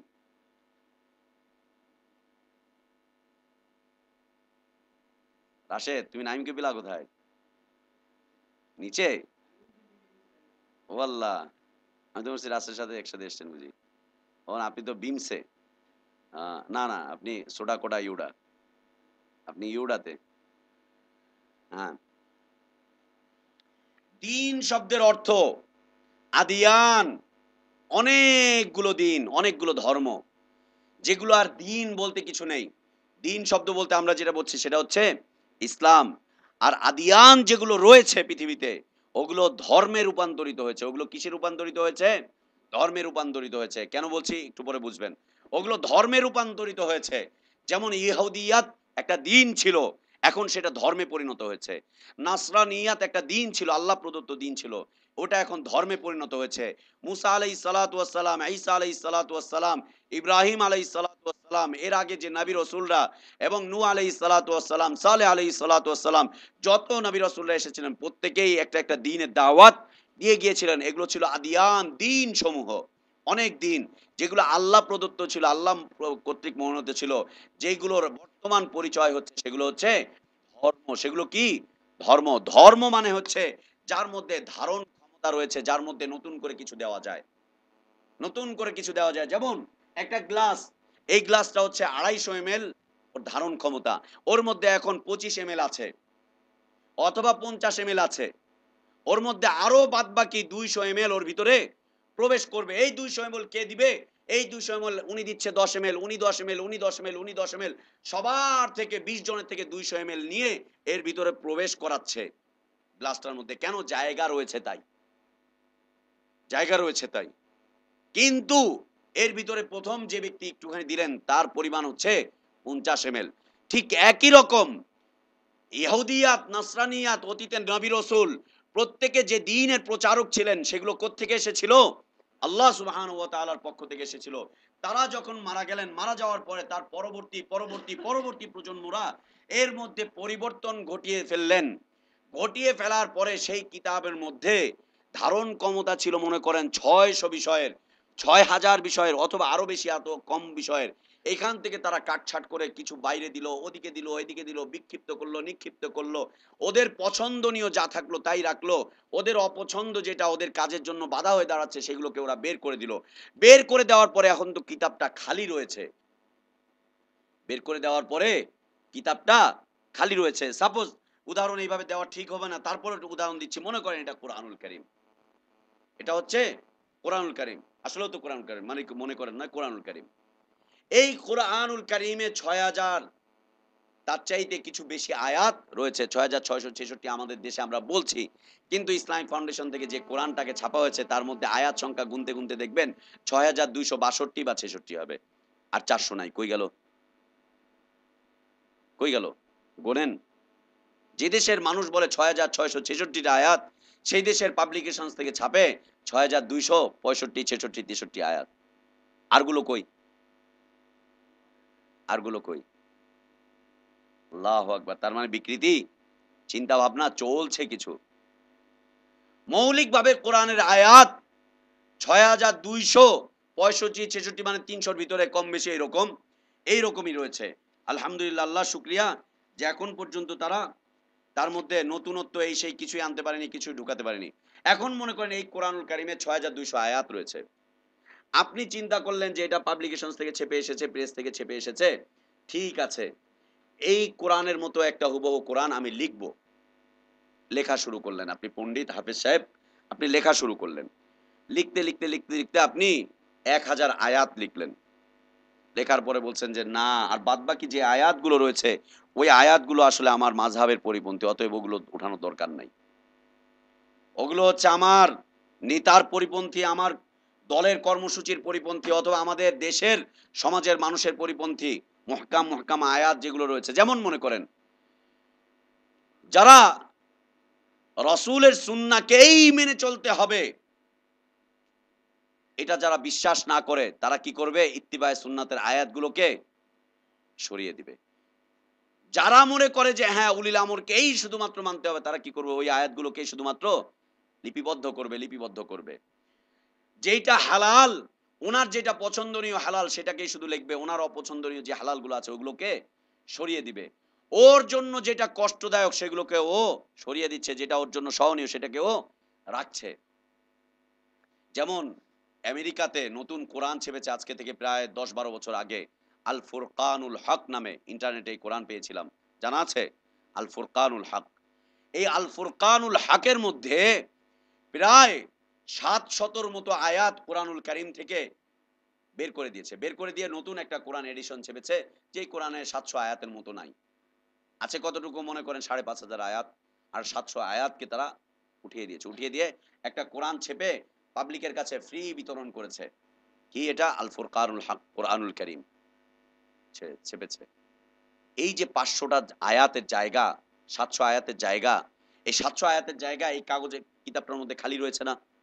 এটার মধ্যে কি ভরবে? একটা কিছু তো ভরতে হবে না। খালি পৃষ্ঠা মানুষের কাছে দিবেন। খালি পৃষ্ঠা মানুষের কাছে দিলে মানুষ ওটা নিচ্ছে না। ওটা চলছে না। জিজ্ঞেস করবে এটা কি? এই খালি পৃষ্ঠার মধ্যে ভরে দিচ্ছে আমার কথা, আপনার কথা, এর কথা, ওর কথা, তার কথা। এই একই কাজ করেছিল ইহুদিরা তাওরাতের ক্ষেত্রে। একই কাজ করেছিল খ্রিস্টানরা ইনজিলের ক্ষেত্রে। একই কাজ করেছিল বনী ইসরাইলরা জাবুরের ক্ষেত্রে। একই কাজ করে ফেলেছিল। এই কাজগুলো কি করেছিল? ওদের ধর্মে যেগুলা চলছে, ওদের নেতারা যেগুলোকে বলছে ওগুলোকে রেখেছে। আর যেগুলোকে বলছে ওগুলোকে বের করে দিচ্ছে। বের করে দিয়ে কি করছে? নেতার কথাকে ঢুকাচ্ছে। আল্লাহর কথাকে কিছু রাখছে আর বাদবাকি নেতার কথা, বাদবাকি ইমামের কথা, বাদবাকি আকাবিরের কথা, বুজুর্গের কথা, পীরের কথা, এলাকার মানুষের কথা এবং নিজের কথাগুলোকে দিয়ে নতুন করে আরেকটা কিছু ছেপে দিয়ে বলছে এটা হচ্ছে আসমানি গ্রন্থ। মানো এটা। এই যে গ্রন্থটা এটা হচ্ছে ধর্মের গ্রন্থ। এটা হচ্ছে কি? ধর্মের গ্রন্থ। বুঝতে পারছি ধর্ম, যার মধ্যে ধারণ ক্ষমতা রয়েছে। আরো কিছু আসবে, আরো কিছু আসবে, আরো কিছু আসবে। যেমন ফিকহের কিতাবগুলো। হানাফি মাযহাবের ফিকহের মূল নীতিমালা হচ্ছে কিয়ামত পর্যন্ত ওদের যত নতুন, নতুন ইমাম আসবে, এই নতুন, নতুন ইমামরা যত কিছু ইজতিহাদ করে, কিয়াস করে যা নতুন, নতুন মাসালাগুলোকে ঢুকাবে, প্রত্যেকটা মাসালাগুলোই ঢুকবে হানাফি মাযহাবের নামে এবং প্রত্যেকটাই নিসবত হবে ইমাম আবু হানিফা রাহিমাহুল্লাহর নামে। লিখছে নিজে আর বলছে আবু হানিফার মত এটা। বলছে নিজের কথা আর বলছে আবু হানিফা রাহিমাহুল্লাহ বলে গিয়েছেন। এর প্রমাণ কি? দলিল কি? হচ্ছে দলিল প্রমাণের দরকার কি? এটাই হচ্ছে মাযহাব, এটাই হচ্ছে তাকলিদ, এটাই হচ্ছে অনুসরণ। দলিল কোনো দরকার নেই। রাসূলের কথা মানার জন্য দলিল দরকার, সনদ দরকার, শুদ্ধতা দরকার। কিন্তু ইমামের কথা মানার জন্য দলিল, শুদ্ধতা, সনদ কোনো কিছুই প্রয়োজন নেই। কিয়ামত পর্যন্ত এই মাযহাবে যত লোক আসবে, প্রত্যেকেই যত বক্তব্য পেশ করবে, প্রত্যেকেই যত নতুন কিতাবাদি লিখে যাবে, প্রত্যেকটা কিতাব হচ্ছে ওদের মাযহাবের ইমামের দিকে নিসবত করা। আপনি খুঁজে দেখেন কুদুরির সাথে অন্য হানাফি মাযহাবের যে অন্য কিতাব, এই কিতাবের অনেকটা দ্বিমত রয়েছে। এবং হানাফি মাযহাবের যে বর্তমান আলেম ওলামা রয়েছে, একজনের কিতাবের সাথে আরেকজনের কিতাবের মধ্যে অনেক পার্থক্য রয়েছে। একজন বলছে এটা জায়েজ, আরেকজন বলছে এটা নাজায়েজ, আরেকজন বলছে হারাম, আরেকজন বলছে এই না ওই না সেই না। স্বয়ং হানাফি মাযহাবের যে কিতাবগুলো রয়েছে, এই কিতাবগুলোর মধ্যে 1/3 2/3 মাসালার ক্ষেত্রে ইমাম আবু হানিফা রাহিমাহুল্লাহর সাথে তার ছাত্রদের সাথে ইখতিলাফ রয়েছে। ছাত্র বলছে এটা হারাম, ইমাম বলছে এটা হালাল।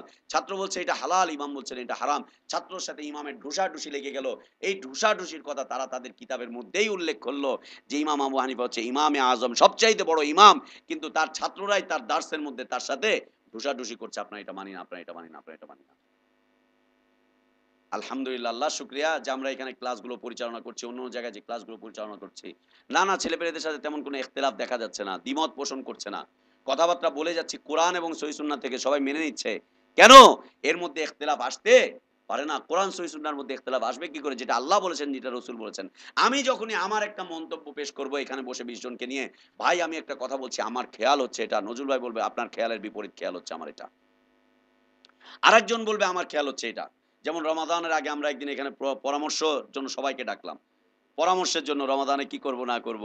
একেকজন একেকটা মতামত দিচ্ছে এবং একজন আরেকজনের মতের বিরুদ্ধে আরেকটা কথাকে উপস্থাপন করছে। না উনি যেটা বলছে আমি এটার সাথে দ্বিমত পোষণ করছি, ওই করছি, সেই করছি।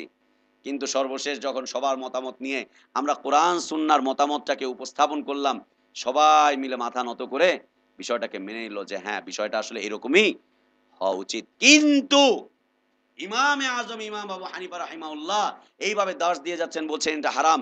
ওর ওর ছাত্ররা বলছে না এটা হারাম না, এটা হালাল। এবং কতগুলো ক্ষেত্রে 100-র মধ্যে 60টা 70টা মাসালার ক্ষেত্রে এই কাহিনী ঘটলো। 70টা মাসালায় তারা বিপরীতমুখী দলিল পেশ করলেন। তার অর্থটা কি? এটা হচ্ছে কি? ধর্ম। এটা কি? ধর্ম। বুঝাতে পারলাম আমি? ধর্ম আর দ্বীনের মধ্যে পার্থক্য বুঝাতে পারলাম? দিন ততক্ষণ পর্যন্ত দিন থাকে যতক্ষণ পর্যন্ত তার মধ্যে ওয়াহির বিষয়বস্তু পরিপূর্ণভাবে বিশুদ্ধ অবস্থায় থাকে। যখনই তার মধ্যে অশুদ্ধ কিছু চলে আসে, এখান থেকে কিছু নিচ্ছে, ওখান থেকে কিছু নিচ্ছে, সেখান থেকে কিছু নিচ্ছে, আর আল্লাহ এবং তার রাসূলের থেকে কিছু নিয়ে মিলিয়ে একটা কিছু তৈরি করতে যাচ্ছে, তখন সেটা কি হয়? ধর্ম। যার মধ্যে ধারণ করার মতো ক্ষমতা থাকে, স্কোপ থাকে, জায়গা থাকে, মানুষ দিতেই থাকবে, দিতেই থাকবে, দিতেই থাকবে। এজন্যই আমরা প্রথমেই বলেছি গণতন্ত্র একটা ধর্ম, প্রতিনিয়ত এর সংস্কার ঘটছে। ধর্মনিরপেক্ষ মতবাদ একটা ধর্ম, এর মধ্যে সংস্কার ঘটছে। হানাফিয়াত, শাফিঈয়াত, মালিকিয়াত, হাম্বলিয়াত, চিশতিয়াত, নকশবন্দিয়াত, মুজাদ্দিদিয়াত, সহরওয়ার্দিয়াত, তারপরে হচ্ছে আটরশি চরমোনাই, ফুরফুরা, নকশবন্দি, মুজাদ্দিদি যা রয়েছে, ভারত রয়েছে, পাকিস্তান রয়েছে, রাওয়ালপিন্ডিওয়ালারা রয়েছে, তারপরে হচ্ছে দিল্লিওয়ালারা রয়েছে, রাইবেন্ডওয়ালা রয়েছে, কাকরাইলওয়ালা রয়েছে, টঙ্গীওয়ালা রয়েছে, মওদুদি মতবাদ রয়েছে, আরো যত মতবাদ রয়েছে সবগুলো মতবাদ হচ্ছে ধর্ম। সবগুলো হচ্ছে কি? ধর্ম। আর আল্লাহর পক্ষ থেকে আসে কি? দ্বীন। আল্লাহর পক্ষ থেকে আসে কি? দ্বীন। দ্বীন। আল্লাহ অনেকগুলো দ্বীন পাঠিয়েছেন। সবগুলো দ্বীনের মৌলিক নীতিমালা হচ্ছে এক এবং অবিচ্ছিন্ন। এক এবং অবিচ্ছিন্ন। এক এবং অবিচ্ছিন্ন মৌলিক নীতিমালা। এই সবগুলোকে আল্লাহ তাআলা একটা, একটা, কোনটা নাসারা, কোনটা ইহুদিয়াত, কোনটা অমুক নবীর, কোনটা তমুক নবী নিয়ে এসেছেন। এগুলো সবগুলো ছিল দ্বীন। যখনই এগুলো ধর্মে পরিণত হলো, আল্লাহ সুবহানাহু ওয়া তাআলা এগুলোকে রহিত করে দিলেন, মানসুখ করে দিলেন। রহিত মানসুখ করে দিয়ে পৃথিবীর সেরা এবং সর্বশ্রেষ্ঠ দ্বীন হিসাবে ইসলামকে আল্লাহ সুবহানাহু ওয়া তাআলা কিয়ামত পর্যন্ত মানুষের জন্য অবধারিত এবং নির্ধারণ করে দিলেন।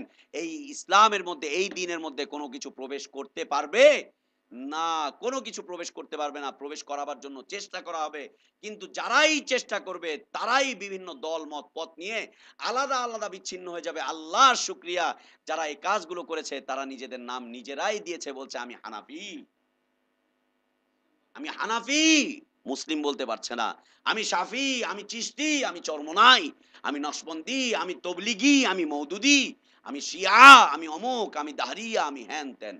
আল্লাহর শুকরিয়া, প্রত্যেকে নিজ নিজ চিন্তা চেতনা নিয়ে আলাদা আলাদা গ্রুপ তৈরি করেছে, কিন্তু অবিচ্ছিন্ন, অবিকৃত এবং একক অবস্থায় এখন পর্যন্ত পৃথিবীতে ইসলাম টিকে আছে। আল্লাহ তুমি আমাদেরকে তৌফিক দান করো, আমরা যেন ইসলামের কাছে, তোমার কাছে আত্মসমর্পণ করতে পারি ইসলামকে নিয়ে। আল্লাহ তৌফিক দান করো। আমরা চাই আল্লাহ প্রদত্ত বিশুদ্ধ দ্বীনের চর্চা। আমরা চাই আল্লাহ প্রদত্ত সেই দ্বীনের উপরে টিকে থাকতে, যেই দ্বীনে কোনো ধরনের বিশৃঙ্খলা উশৃঙ্খলা এখন পর্যন্ত প্রবেশ করতে পারেনি। যারাই প্রবেশ করতে চেষ্টা করেছে তারাই নিজেরা ছিটকে পড়েছে। যারাই প্রবেশ করতে চেষ্টা করেছে তারাই দুর্বল হয়ে পড়েছে। যারাই প্রবেশ করতে চেষ্টা করেছে তারাই বিচ্ছিন্ন হয়ে পড়েছে। তারাই আলাদা সাইনবোর্ড নিজেরাই ধারণ করে ফেলেছে। নিজেরাই ধারণ করেছে আলাদা সাইনবোর্ড। আল্লাহ ওদেরকে সাইনবোর্ড নিতে বলেননি, ওরাই সাইনবোর্ড নিয়ে ফেলেছে। আমরা ওদেরকে সাইনবোর্ড দেইনি, ওরাই সাইনবোর্ড নিয়ে ফেলেছে। ওরাই সাইনবোর্ড নিয়ে ফেলেছে। আল্লাহু আকবার। এই সাইনবোর্ডের মধ্যে হতে নতুন সাইনবোর্ড হচ্ছে আহলে হাদিসের সাইনবোর্ড। নতুন সাইনবোর্ড। উচিত হয়নি এই কাজ করা। মুসলিম আবার কেমন মুসলিম? আমি মুসলিম। তুমি আমাকে চেনো না, আমার এই আদর্শ দেখে তুমি চিনে নাও আমি মুসলিম।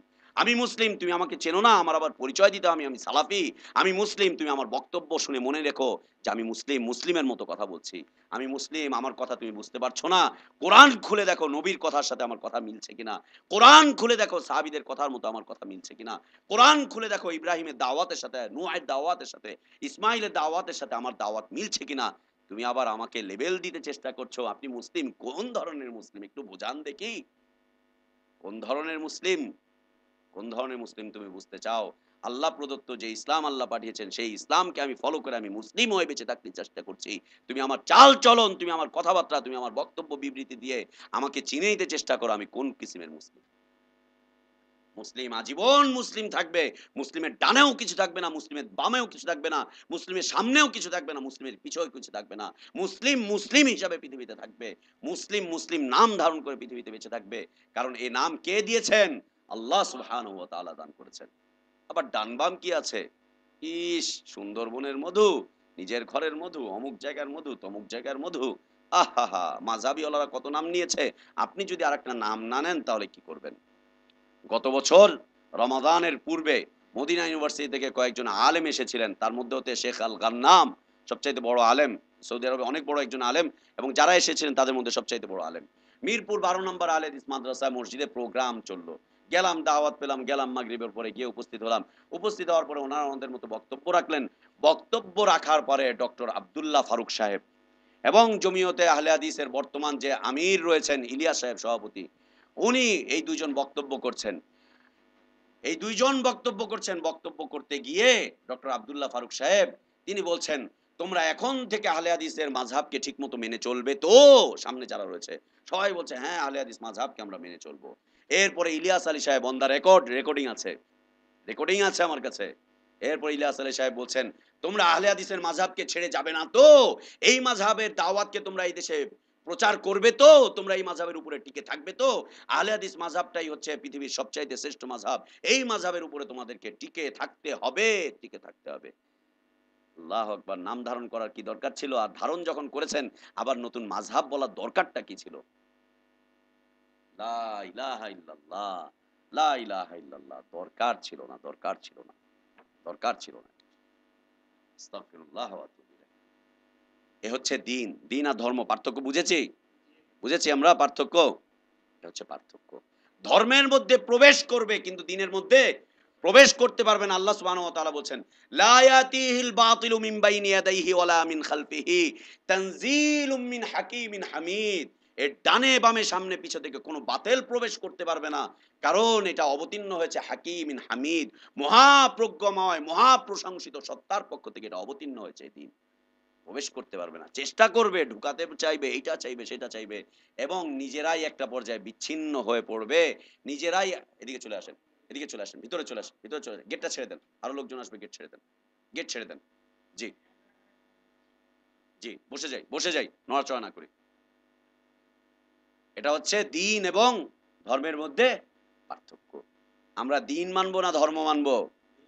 দিন মানবো। আমরা কি মানবো? দিন মানবো। একমাত্র জীবন ব্যবস্থা। অতীতের সবগুলো দিনকে ধর্মকে আল্লাহ সুবহানাহু ওয়া তাআলা রহিত করে দিয়েছেন। আমাদের জন্য নির্ধারণ করেছেন ইসলামকে, ইসলামকে। এ ছিল ৩ নাম্বার দিনের ৩য় অর্থ। দিনের ৪র্থ অর্থ কিয়ামত দিবস। কিয়ামত দিবস। সূরাতুল ফাতিহা আল্লাহ সুবহানাহু ওয়া তাআলা বলছেন মালিকি ইয়াউমিদ্দিন। মালিকি ইয়াউমিদ্দিন, বিচার দিবসের মালিক। একটা নির্দিষ্ট দিনের মালিক, একটা দিবসকে দিন বলা হচ্ছে। ৫ নাম্বার দ্বীনের অর্থ হচ্ছে সালাত।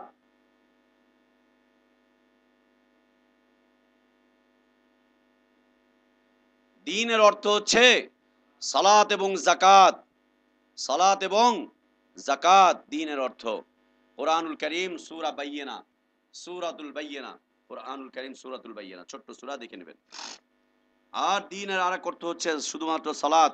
রাসূল সাল্লাল্লাহু আলাইহি ওয়াসাল্লামের সহিহ সুন্নাহ রয়েছে, হাদিস রয়েছে, আস-সালাতু ইমাদুদ্দীন। সালাত হচ্ছে দ্বীনকে প্রতিষ্ঠিত রাখার মৌলিক বিষয়। যতক্ষণ পর্যন্ত সালাত থাকবে ততক্ষণ দ্বীন থাকবে। যখন সালাত উঠে যাবে তখন দ্বীনও উঠে যাবে। এই জন্য রাসূল সাল্লাল্লাহু আলাইহি ওয়াসাল্লাম বলেছেন, মান তারাকাস সালাতা মুতাআম্মিদান ফাকাদ কাফারা। যে ব্যক্তি ইচ্ছাকৃতভাবে সালাতকে পরিত্যাগ করবে সে কুফরি করে ফেলবে। যদিও স্কলাররা মতামত পেশ করতে যাচ্ছে, কেন বিয়ে শাদী দিব কার সাথে? আবার এর সাথে আবার ওদিনকে আমি শুনলাম, কি বলে, রেকর্ডিং শুনলাম, একজন একজন মাদানী আলেমের রেকর্ডিং, জুমার খুতবায় সালাত পরিত্যাগকারী কাফের নয় এই বিষয়ে বক্তব্য দিতে গিয়ে তিনি বলছেন, এই তো যুক্তি যেটা বিয়ে হবে কার সাথে, ওই দিন বললাম তো, তাই না? বিয়ে শাদী কার সাথে হবে? দ্বিতীয় বিষয় বলছে যে যদি আপনি সালাত পরিত্যাগকারী ব্যক্তিকে কাফের বলেন তাহলে আপনি আপনার বাপের মিরাস পাবেন না, মাল পাবেন না। দেখছেন হুজুরের কথার মধ্যে মালের গন্ধ আসে? মাল পাবেন না, মিরাস পাবেন না। আপনার বাবা 10 লাখ টাকা রেখে গিয়েছে, এই 10 লাখ টাকার মিরাস আপনি পাবেন না। কারণ হচ্ছে আপনি আপনার বাবাকে কাফের মনে করেন। এই কাফের মনে করার কারণে আপনি আপনার বাপের মিরাসের মালিক হবেন না। অতএব দেখছেন সালাত পরিত্যাগকারীকে কাফের বললে লসটা কি? এভাবে বলছে। হুজুরের বক্তব্যে মালের গন্ধ, নোটের গন্ধ, 10 লাখ নোটের গন্ধ। আস্তাগফিরুল্লাহ ওয়া আতুবু ইলাইহি। রাসূলের হাদিসকে পরিত্যাগ করার জন্য এই যে যুক্তিকে আবার এরাই বলছে আমরা কিয়াস মানি না। এরাই বলছে আমরা শরীয়তের উৎস হিসাবে কোরআন এবং সহিহ সুন্নাহকেই শুধুমাত্র ফলো করি, এর বাইরে অন্য কিছুকে ফলো করি না। এরাই আবার এখানে যুক্তি ঢুকাচ্ছে যে হ্যাঁ, কথা তো সত্য, কাফের বাবার মিরাস মুসলিম সন্তান পাবে না। আমি মুসলিম বেঁচে থাকতে চাই, আমি বাপের সম্পদ দিয়ে আমি করবোটা কি? বাপের সম্পদ দিয়ে আমি করবোটা কি? কাফের বাবার সম্পদ দিয়ে মুসলিম সম্পদ ছাড়া চলতে পারে না। আরে না, আল্লাহ রাসূল সাল্লাল্লাহু আলাইহি ওয়াসাল্লাম কত সম্পদ রেখে গেলেন, সাহাবারা কত সম্পদ রেখে গিয়েছিলেন। মুসলিম সম্পদহীন চলতে পারে না। আল্লাহু আকবার। বলছে এই আরেকটা সামাজিক সমস্যা দেখেন, আপনি মিরাস হতে পারবেন না। 3 নাম্বার সামাজিক সমস্যা দেখেন। আপনারা নোট করতে চান না, এটা আমার বক্তব্য না। আমার বক্তব্য নোট করেন, ভুল হলে আমাকে আবার নোট দিয়েন, ইনশাআল্লাহ শুধরে নিব। আমার বক্তব্য না, ওনার বক্তব্য। 3 নাম্বার বিষয় বলছে যে সন্তান মুসলিম, সন্তান মারা গেল, এখন তার বাবা মুসলিমের মালের মিরাস কাফের হতে পারে না। সন্তান মারা গিয়েছে, সন্তানের কোনো সন্তানাদি নাই, এই মালের মালিক তো বাবাই হওয়ার কথা, কিন্তু বাবা যে বেনামাজি কাফের, বাবা তো এখন এই মালটা নিতে পারছে না। এই মালটা যে এখন গনিমত হয়ে যাবে, রাষ্ট্রের সবাই খাবে, সব কাফেররা খাবে। সব কাফের খাওয়ার চাইতে তার বাবা কাফেরটা, বেনামাজি কাফেরটা খাওয়া ভালো না? অতএব তাকে আপনি কাফের বলবেন কি করে? যুক্তি। আল্লাহু আকবার, আল্লাহু আকবার, আল্লাহু আকবার। কিছুদিন আগে মিরপুর 11 নম্বরে সালাত নিয়ে আমার কিছু ছেলেপেলেদের সাথে, এলাকার লোকজনদের সাথে গন্ডগোল হলো। গন্ডগোল হওয়ার পরে আমি ছিলাম ঢাকার বাইরে, আমাকে ফোন দিয়েছে। আমি বললাম তুমি অমুক জায়গায় চলে যাও, মাদ্রাসায় যাও, ওইখানে গেলে, আমার মাদ্রাসা না, আবার একটা মাদ্রাসায়, ওইখানে যাও, ওইখানে গেলে আলেম ওলামা আছে, আমি ফোন করে দিচ্ছি যাও। ওইখানে গেছে, যাওয়ার সময় এদের ধরে নিয়ে গেছে, চলেন যাই ওইখান থেকে গিয়ে ফতোয়া নিয়ে আসি। ওইখানে যাওয়ার পরে বলছে যে না, হানাফিদের সালাতেরও দলিল আছে, আমাদেরটারও দলিল আছে, উভয়টা করলেই হয়ে যাবে সালাত। এ বিষয় নিয়ে আসলে কথাবার্তা বলা উচিত না, ওনাদেরটারও দলিল আছে, আমাদেরটারও দলিল আছে, ব্যাস এটাও ঠিক ওটাও ঠিকের ফতোয়া দিয়ে পাঠিয়ে দিলেন। এই ছেলেপেলেগুলো মাথা নিচু করে এখন পর্যন্ত এলাকায় চলছে। একটা ফতোয়া আর একটা ফতোয়ারকে জন্ম দিচ্ছে, একটা ভুল আর একটা ভুলের জন্ম দিচ্ছে। লা ইলাহা ইল্লাল্লাহ। এরকম 8-9টা যুক্তি উপস্থাপন করেছে। আরে তুমি তো মেয়র গন্ধ পাচ্ছ না, টাকা ডলার কই যাবে? তাই কথা বলছেন কেন? আমার কথা পছন্দ হচ্ছে না? জোরে বলেন, আমরাও শুনি। বলেন, জোরে বলেন। নাইম জোরে বলো, আমরা শুনি সবাই। তোমার লেকচার শুনি, না হলে নাইমের লেকচার শুনি। 2 নাইম একসাথে হয়েছে। বলেন, আপনারা লেকচার দেন, আমরা শুনি, যদি আমার কথা পছন্দ না হয়। তার নাম আমার কাছে জেনেন পরে। আমি নিজে গোপন রাখছি, আপনার তো এখন জানার দরকার নাই। বুঝেন নাই কেন ওরা গোপন রাখছি? আপনার জানার দরকারটা কি এখন? আমার কাছে জেনেন পরে। আর জেনেই বা লাভটা কি? সাবধানতা, সাবধানতা। এই যে বক্তব্য দিয়ে দিচ্ছে, এটাই সাবধানতা। সাবধান থাকেন যারা সালাত পরিত্যাগকারী কে কাফের মনে না করে তাদের বক্তব্যগুলো এরকমই, যুক্তি দিয়ে হাদিসকে খণ্ডন করছে, যুক্তি দিয়ে রাসূল সাল্লাল্লাহু আলাইহি ওয়াসাল্লাম সহিহ হাদিসকে খণ্ডন করছে, বুখারী মুসলিমের হাদিসকে গুলোকে খণ্ডন করছে, বুখারী মুসলিমের হাদিসকে খণ্ডন করছে। গত কয়েকদিন আগে আমাদের এখানে নাসির ভাইয়ের সাথে এক মুফতি সাহেবের সাথে কথা হচ্ছে, ওই মুফতি সাহেব নাসির ভাইকে ফোনে বলছে যে হ্যাঁ বুখারী মুসলিমে জাল জয়ীফ হাদিস আছে, জাল জয়ীফ আছে বুখারী মুসলিমে, জাল জয়ীফ হাদিস আছে। আর মিরপুরে 10 নম্বরের কয়েকটা ছেলে ওইদিন আমার সাথে কথাবার্তা বলছে, যেই ব্যক্তি এই যে এই কথাগুলো বলছে, যুক্তি টুক্তি পেশ করছে, উনি ওই ছেলেদেরকে, আমার কিছু ছেলেদের কাছে বলছে যে হ্যাঁ বুখারী মুসলিমে কিছু জয়ীফ এবং জাল হাদিসের সন্ধান পাওয়া গেছে। মাদানী আলেম উনিই বলছে, যান এখন ঠেলা সামলান, অন্যদের জবাব এখন নিজেরা দেন। লা ইলাহা ইল্লাল্লাহ, আছে তো প্রমাণ করেন। আমি বলছি যে ওনার থেকে লিখিত নিয়ে আসো, লিখিত নিয়ে আসো যে হ্যাঁ বুখারী মুসলিমে জাল জয়ীফ আছে, আমরা ওগুলোকে বর্জন করব, লিখিত নিয়ে আসো। লিখিত দেয়নি, বলছে না ওটা তো আসলে লিখিত দিলে সমস্যা, লিখিত দিলে সমস্যা। আস্তাগফিরুল্লাহ ওয়া আতুবু ইলাইহি। তো দ্বীনের 5 নাম্বার অর্থ হচ্ছে as-সালাতু ইমাদুদ্দিন, as-সালাতু ইমাদুদ্দিন।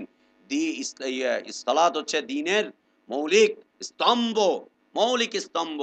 যতক্ষণ পর্যন্ত 5 নাম্বার দ্বীনের মৌলিক স্তম্ভ, যতক্ষণ পর্যন্ত সালাত টিকে থাকবে ততক্ষণ দ্বীন টিকে থাকবে। যখন সালাত চলে যাবে ওর দ্বীন আর থাকবে না, আল্লাহ প্রদত্ত দ্বীন আর ও মানবে না, ও চলে যাবে অন্যের প্রদত্ত দ্বীনের দিকে, হুজুরেরটার না হলে অমুকেরটার না হলে তমুকেরটার, অন্যের দিকে চলে যাবে। 6 নাম্বার সালাত, সালাত, সালাত এবং যাকাত। কোরআন আয়াত বললাম না, সূরা বাইয়িনার আয়াত, ওমা উমিরু ইল্লা লিয়াবুদুল্লাহ মুখলিসিনা লাহুদ্দিন হুনাফা ওয়া ইউকিমুস সালাতা ওয়া ইউতুজ যাকাতা ওয়া যালিকা দীনুল কাইয়্যিমা। তাওহীদ, সালাত, যাকাত, এই তিনটা বিষয়কে আল্লাহ সুবহানাহু ওয়া তাআলা একসাথে দ্বীন হিসেবে আখ্যায়িত করেছেন। যেহেতু আমরা প্রথমে তাওহীদের কথা বলে এসেছি, এরপরে সালাতের বিষয়, এরপর যাকাতের বিষয়টাও বললাম যে যাকাত হচ্ছে দ্বীনের বিষয়, যাকাত হচ্ছে দ্বীনের বিষয়। 6 নাম্বার আল্লাহ রসুল সাল্লাল্লাহু আলাইহি ওয়াসাল্লাম বলছেন আদ-দীনুন নাসিহা, দ্বীনটা হচ্ছে উপদেশ, দ্বীনটা হচ্ছে উপদেশ। নসিহত অর্থ হচ্ছে দ্বীন, দ্বীনের একটা অর্থ হচ্ছে নসিহত, দ্বীনের একটা অর্থ হচ্ছে নসিহত, নসিহত উপদেশ, উপদেশ। দ্বীন সবসময় মানুষকে উপদেশ দিয়ে যায়, দ্বীন থেকে মানুষকে উপদেশ দিতে হবে। আপনি দ্বীন থেকে উপদেশ নিয়েন, ধর্ম থেকে উপদেশ নিতে যেন না, ধর্ম থেকে উপদেশ নিতে যেন না, তাহলে সমস্যায় পড়বেন। দ্বীন থেকে উপদেশ নিতে যেন, দ্বীন আপনাকে উপদেশ দিতে চাচ্ছে। আল্লাহ রাসূল সাল্লাল্লাহু আলাইহি ওয়াসাল্লামকে সাহাবীরা জিজ্ঞেস করছেন আন-নাসিহা লিমান ইয়া রাসূলুল্লাহ, আল্লাহ রাসূল কার জন্য উপদেশ, দ্বীনটা কার জন্য উপদেশ? আল্লাহ রাসূল উপদেশ কার জন্য এই দ্বীন? রাসূল সাল্লাল্লাহু আলাইহি ওয়াসাল্লাম বলছেন যে লিল্লাহ, আল্লাহর পক্ষ থেকে, ওয়ালি রাসূলিহি, রাসূলের জন্য, আল্লাহর পক্ষ থেকে রাসূলের জন্য উপদেশ, অলিল মুমিনিন, মুমিনদের জন্য, অলি আম্মাতিল মুসলিমিন, এবং সমগ্র মুসলিমবাসীদের জন্য এই দিনটা হচ্ছে নসিহত, এবং সাধারণ সকল মানুষের জন্য দিনটা হচ্ছে নসিহত। একজন হিন্দুর জন্য দিনটা নসিহত হতে পারে, ওকে গিয়ে উপদেশ দান করেন তাওহীদ দিয়ে, ও উপদেশ কবুল করে নিলে এটাই হচ্ছে ওর জন্য নসিহত, এটাই হচ্ছে ওর জন্য নসিহত। দিন অর্থ হচ্ছে নসিহত। কয়টা অর্থ পেলাম আমরা? 6টা। এর আগে কয়টা পেয়েছিলাম? না পাইনি এর আগে কখনো? পাইছিলেন এর আগে? আল্লাহ ভরসা। একটা পাইছেন, সেটা হচ্ছে আহলে হাদিস। জমিয়তে আহলে হাদিস, খালি আহলে হাদিস না, জমিয়তে আহলে হাদিস। সৌদি আরব থেকে পাই আইছি, ইয়ানত দিয়ে আইছি ভাই। কত টাকা যে ইয়ানত দিলাম, পেট্রোলের টাকা। গালিব সাহেবেরটা, ও আল্লাহ, ও তো আরো বড়টা, তা আরো বড়টা। ওনার এক সময় ফতোয়া ছিল সালাত পরিত্যাগকারী কাফের, ইদানিং কালে নতুন ফতোয়া দেওয়া শুরু করছেন, না সালাত পরিত্যাগকারী কাফের না, এর মধ্যে এই আছে ওই আছে সেই আছে, উনিও ঢুকেছেন। আল্লাহ খায়ের করে, আমরা এর উপরে আছি। রাসূল সাল্লাল্লাহু আলাইহি ওয়াসাল্লাম যে ফতোয়া দিয়েছেন সেটা হচ্ছে আকাশ পক্ষ থেকে আসা, আকাশবাণী, আকাশ থেকে আসা ফতোয়া। আকাশবাণী মানে আবার ওই যে ইন্ডিয়া রেডিও সেন্টার না, আকাশবাণী, আকাশবাণী হচ্ছে ওয়াহি, আল্লাহর পক্ষ থেকে আসা সর্বশেষ ওয়াহি। রাসূল সাল্লাল্লাহু আলাইহি ওয়াসাল্লাম বলছেন যে ব্যক্তি ইচ্ছাকৃতভাবে সালাত পরিত্যাগ করবে সে কাফের হয়ে যাবে। আল আহদুল্লাযী বাইনানা ওয়া বাইনাহুমুস সালাহ, দেখো কাফের মুশরিকদের সাথে আমাদের মৌলিক বিষয় ও পার্থক্যকারী হচ্ছে সালাত।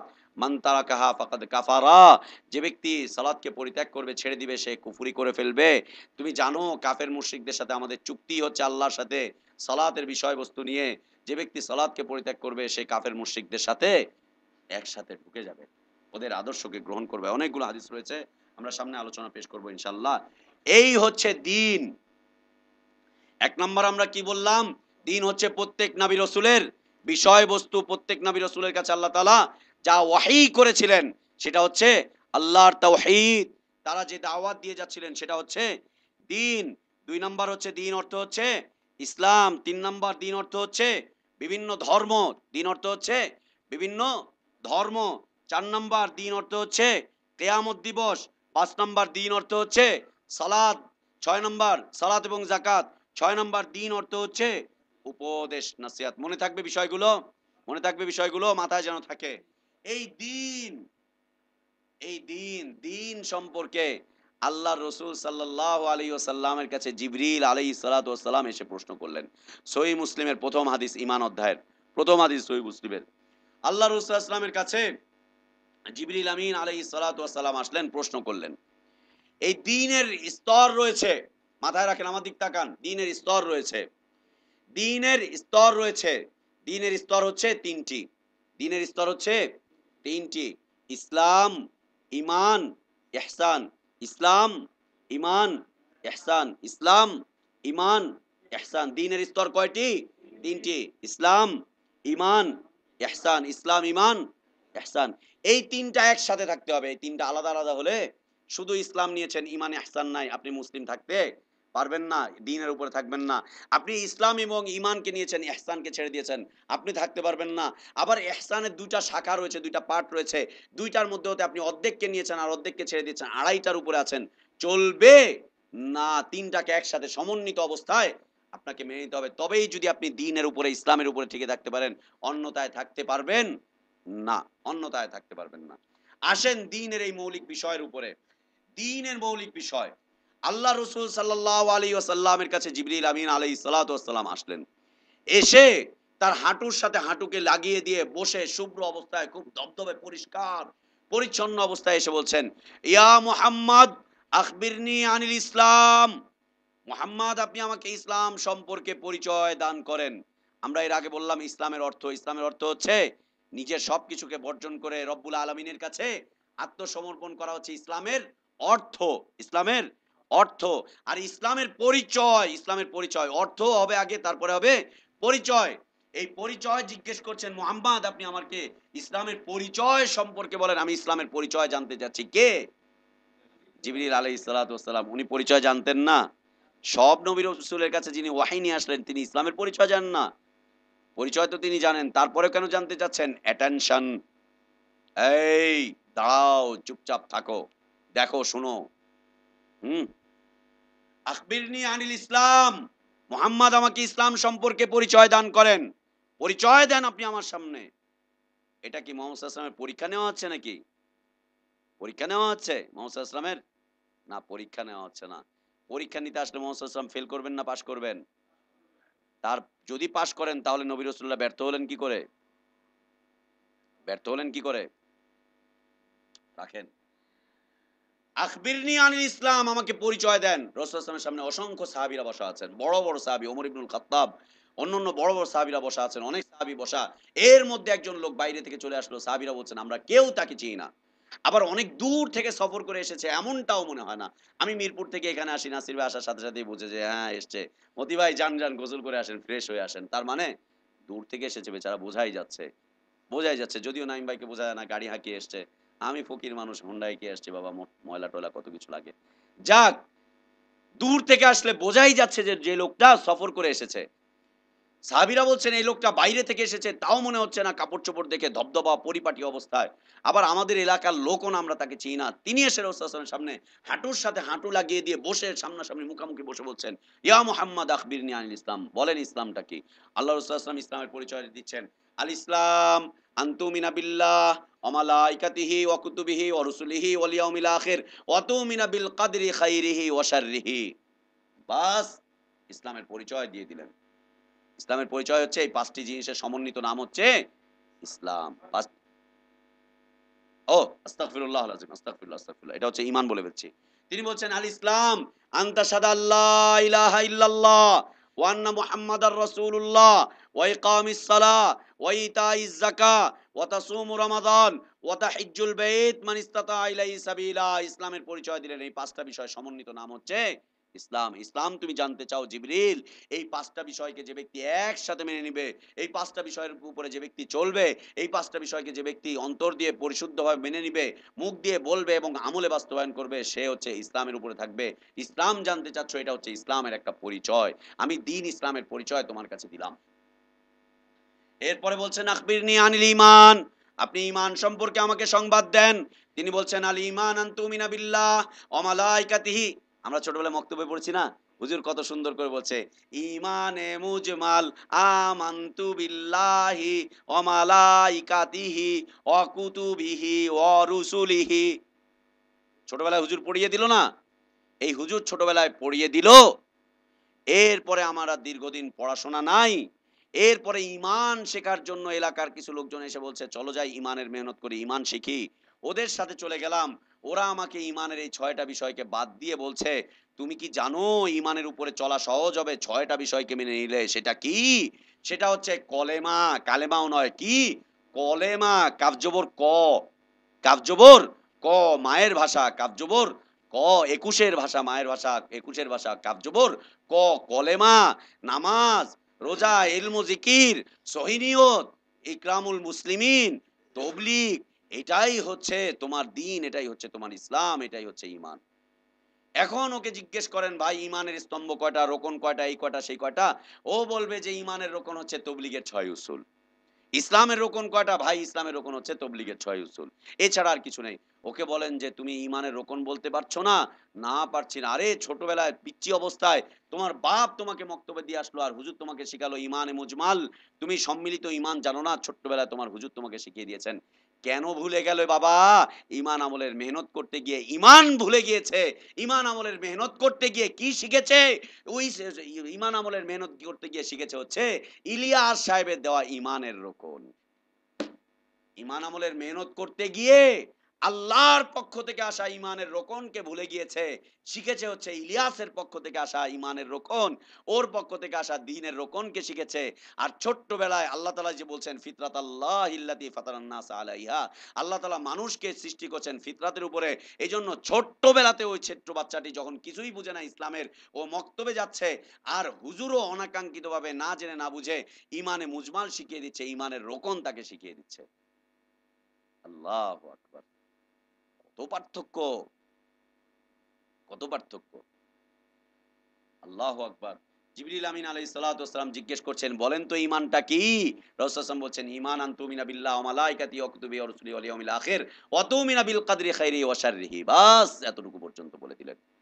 ঈমানের রোকন হচ্ছে কয়টা? ৬ টা। আল্লাহর প্রতি ঈমান, মালাইকার প্রতি ঈমান, কিতাবসমূহের প্রতি ঈমান, রাসূলদের প্রতি ঈমান, আখিরাত দিবসের প্রতি ঈমান, তাকদীরের ভালো-মন্দের প্রতি ঈমান। এতটুকু পর্যন্ত বললেন। এরপরে বলছেন, আমাকে ইহসান সম্পর্কে বলেন তো। এই কথা বলো না। আমাকে ইহসান সম্পর্কে বলেন। আল্লাহ রাসূল সাল্লাল্লাহু আলাইহি ওয়াসাল্লাম বলছেন, ইহসান আল ইহসান আন তুমি আন আন তা'বুদাল্লাহ কান্নাকা তারা ফাইন লাম তাকুন তারাহু ফাইন্নাহু ইয়ারাক। ইহসান হচ্ছে জিবরিল শোনো, ইহসানের পরিচয় জানতে চাচ্ছ? ইহসান হচ্ছে তুমি এমন ভাবে ইবাদত করছো যেন তুমি আল্লাহকে দেখছো। যদি তুমি আল্লাহকে দেখতে না পাও, মনে রেখো অবশ্যই আল্লাহ তোমাকে দেখছেন। এরপরে জিবরিল আলাইহিস সালাতু ওয়াস সালাম বলছেন, কিয়ামত সম্পর্কে আমাকে কিছু বলেন। তিনি বলছেন যে, আমার চাইতে তো তুমি ভালো জানো। যিনি আমাকে প্রশ্ন করেছেন তিনি বেশি ভালো জানেন কিয়ামত সম্পর্কে। তবে কিয়ামতের কিছু আলামত আমি জানিয়ে দিচ্ছি। কিয়ামত কবে সংঘটিত হবে আমি জানি না। কিয়ামতের কিছু আলামত আমি তোমাকে বলে দিচ্ছি। এই হচ্ছে কিয়ামতের আলামত। কিয়ামতের কয়েকটা আলামত বলে দিচ্ছেন। এরপরে জিবরিল আলাইহিস সালাতু ওয়াস সালাম বলছেন, মুহাম্মদ তুমি সত্য কথাই বলেছ। তুমি সত্য কথাই বলেছ। সত্যায়ন করছেন, সত্যায়ন করে উঠে চলে যাচ্ছেন। উঠে যখন চলে যাচ্ছেন, সাহাবীরা বলছেন যে কেমন কথা, যে লোকটা প্রশ্ন করছে সেই লোকটাই আবার বলছে ঠিক, ঠিক, ঠিক। যে লোকটা প্রশ্ন করছে সেই লোকটাই কি বলছে? ঠিক। শুক্রবারের খুতবা। ঠিক। মিথ্যা কথা বলে আর পিছন থেকে মুসল্লি বলে ঠিক। কোরআনের অপব্যাখ্যা বলে আর পিছন থেকে বলে ঠিক। কেন? আমির সাহেব বলেছে। আমির সাহেবেরটা আবার বেঠিক হতে পারে? মনে রেখো তোমার আমির মিথ্যা বলতে পারে, আমার রসুল মিথ্যা বলতে পারেন না, পারেন না, পারেন না। রসুলের থেকে যত প্রকার দুর্বলতা ছিল সবগুলো দুর্বলতা আল্লাহ সুবহানাহু ওয়া তাআলা ৩ বার হার্টের অপারেশন করে ৩ বার, কয়বার হার্টের অপারেশন হয়েছে রাসূল সাল্লাল্লাহু আলাইহি ওয়াসাল্লামের? ৩ বার। কোথায়? হার্ট ফাউন্ডেশনে মিরপুরে, তাই না? তাহলে ভ্যালোরে ইন্ডিয়াতে। আল্লাহু আকবার। আল্লাহর পক্ষ থেকে ৩বার হার্টের অপারেশন করে ভিতরে যত দুর্বলতা ছিল সবগুলো দুর্বলতাকে আল্লাহ সুবহানাহু ওয়া তাআলা বের করে দিয়ে ঈমান আর হিকমত দিয়ে ভরিয়ে দিয়েছেন। কোন ধরনের দোষ ত্রুটি তার মধ্যে ছিল না। যত প্রকার বড়, বড় দোষ ত্রুটি যা আছে এগুলো সবগুলো থেকে বের করে দেওয়া হয়েছে হার্টের অপারেশন করে একদম বের করে দেওয়া হয়েছে। আল্লাহর রাসূল সাল্লাল্লাহু আলাইহি ওয়াসাল্লাম বলছেন যে এই হচ্ছে ইসলাম, ঈমান, ইহসান। আর যিনি প্রশ্ন করছেন তিনি বলছেন যে ঠিক বলেছেন তো, সত্য কথা বলেছেন তো আপনি? সাহাবারা বলছেন, "এ কেমন কথা?" ওই প্রশ্ন করে, ওই আবার বলে, "হ্যাঁ, ঠিক।" ও প্রশ্ন করেছে জানতে, প্রশ্ন শুনেছে, ও বলবে যে, "ঠিক আছে, আমি চলে যাচ্ছি। আসসালামু আলাইকুম।" ও না বলে ও বলছে যে, "হ্যাঁ, ঠিক বলেছেন, ঠিক বলেছেন।" আল্লাহর রাসূল সাল্লাল্লাহু আলাইহি ওয়াসাল্লাম যখন ওই লোকটা চলে গেল, চলে যাওয়ার পরে বলছেন, "সাহাবীরা তোমরা দেখো তো লোকটাকে আর দেখতে পাও কিনা?" ওমর রাদিয়াল্লাহু আনহু চলে গিয়েছেন, গিয়ে ঘুরে ফিরে এসে দেখেন যে নাই। বলছেন, "ইয়া রাসূলুল্লাহ লোকটা তো নাই।" "আরে কই চলে গেল?" এইমাত্র বের হয়েছে আর এইমাত্র নাই। দিগন্তে হারিয়ে গিয়েছে। লোকটাকে আর খুঁজেই পাওয়া যাচ্ছে না। রাসূল সাল্লাল্লাহু আলাইহি ওয়াসাল্লাম বলছেন, "হাদা জিবরিল, এ হচ্ছে জিবরিল। সে এসেছিল, এসে তোমাদেরকে তোমাদের দ্বীন শিখিয়ে দিয়ে গেল। জিবরিল এসে তোমাদেরকে তোমাদের দ্বীন শিখিয়ে দিয়ে গেল। দ্বীনটা তোমাদেরকে চিনিয়ে দিয়ে গেল। যে দ্বীন চিনো না, এ হচ্ছে দ্বীন। এই কয়টা জিনিসের সমন্বিত নাম হচ্ছে দ্বীন। এ হচ্ছে দ্বীন। দ্বীনের স্তর রয়েছে। ইসলাম, ঈমান, ইহসান। ইসলাম, ঈমান, ইহসান। আসেন একটা স্তর আমরা বর্ণনা করি। ইসলাম, ইসলাম উপরে, ইসলাম, ঈমান, ইহসান। ইসলাম উপরে, সর্বোচ্চ হচ্ছে ইসলাম। ইসলাম নির্ভর করে ঈমানের উপরে। যার ঈমান নাই তার ইসলাম নাই। আপনি তাকদীরে বিশ্বাস করলেন না। আপনি সালাতে বিশ্বাস করলেন না, যাকাতে বিশ্বাস করলেন না। আপনি লা ইলাহা ইল্লাল্লাহ মুহাম্মাদুর রাসূলুল্লাহ বিশ্বাস করলেন না। আপনি আখিরাতে বিশ্বাস করলেন না। আপনার ইসলাম থাকবে? ইসলামের মূল বিষয়বস্তু নির্ভর করে হচ্ছে ঈমানের উপরে। লিখে রাখেন, স্তর লিখে রাখেন এইভাবে। ইসলামের মূল বিষয়বস্তু হচ্ছে ঈমান। ইসলামের মৌলিক বিষয়বস্তু হচ্ছে ঈমান। ইসলামের মৌলিক বিষয়বস্তু হচ্ছে ঈমান। ইসলামের মৌলিক বিষয়বস্তু হচ্ছে ঈমান। ঈমানের মৌলিক বিষয়বস্তু হচ্ছে তাওহীদ।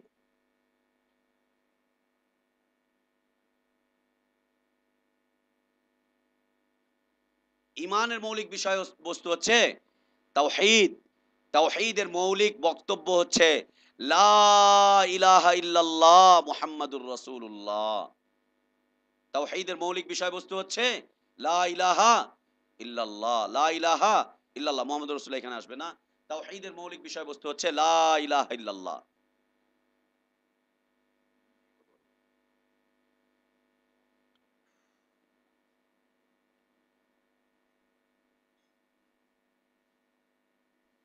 হয়েছে? ইসলামের মৌলিক বিষয়বস্তু আমরা কি বললাম? ঈমান। যতক্ষণ পর্যন্ত ঈমান না থাকবে ততক্ষণ পর্যন্ত ইসলাম আসবে না। ঈমানের মৌলিক বিষয়বস্তু আমরা কি বললাম? তাওহীদ। আপনি ঈমান আনছেন কিন্তু তাওহীদ মানেন না। আপনার ঈমান ঠিক থাকবে? আপনি আল্লাহর প্রতি ঈমান আনছেন কয়জনের প্রতি? ৩-৪ জন। আপনি কিতাবের প্রতি ঈমান আনছেন কয়টা কিতাব? কোরআনুল কারীম এটা হচ্ছে একটা কিতাব, হিদায়াহ একটা কিতাব, ফাজাইল আমল আরেকটা কিতাব, নিতার লেখা আরেকটা কিতাব। কয়টার প্রতি ঈমান আনবেন? একটা, তাওহীদ। আপনি আখিরাত দিবসের প্রতি ঈমান আনছেন কয়টা দিবস সেটা? দিবস কয়টা? একটা। রসুলের প্রতি ঈমান আনছেন কয়জন রসুল? একজন নির্ধারিত রসুল। অতীতে সব নবী রসুলকে সত্যায়ন করছি কিন্তু নির্ধারিত একজন রসুলের প্রতি ঈমান আনছি। এক। তাকদীরের প্রতি আপনি বিশ্বাস করছেন, ঈমান আনছেন। তাকদীর নির্ধারিত হয় কজনের পক্ষ থেকে? একজনের পক্ষ থেকে। একজন সত্তা, মাত্র একজন। সব জায়গায় এক, এক, এক, এক, এক, এক।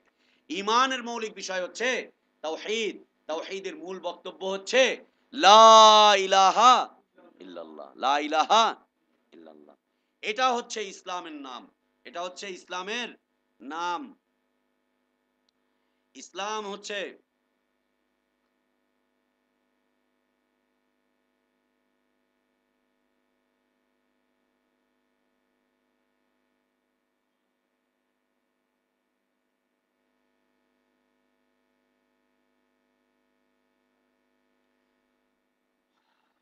লা ইলাহা ইল্লাল্লাহর অর্থ। লা ইলাহা ইল্লাল্লাহর অর্থের উপরে আগামীকালকে আমাদের আলোচনা চলে আসবে ইনশাআল্লাহ। আমাদের আলোচনা শুরু হয়ে যাচ্ছে লা ইলাহা ইল্লাল্লাহর দিকে। তো ইসলাম হচ্ছে আল্লাহর তাওহীদের সাথে আল্লাহর কাছে আত্মসমর্পণ করা এবং আনুগত্যের মাধ্যমে তার বশ্যতা স্বীকার করা, সকল প্রকার শিরক এবং মুশরিকদের সাথে সম্পূর্ণরূপে সম্পর্ককে ছিন্ন ভিন্ন করে দেওয়া। এটা হচ্ছে কি ইসলামের আরেকটা পরিচয়। আমরা একটা পরিচয় পেলাম হাদিসে জিবরিল থেকে। এই বিষয়।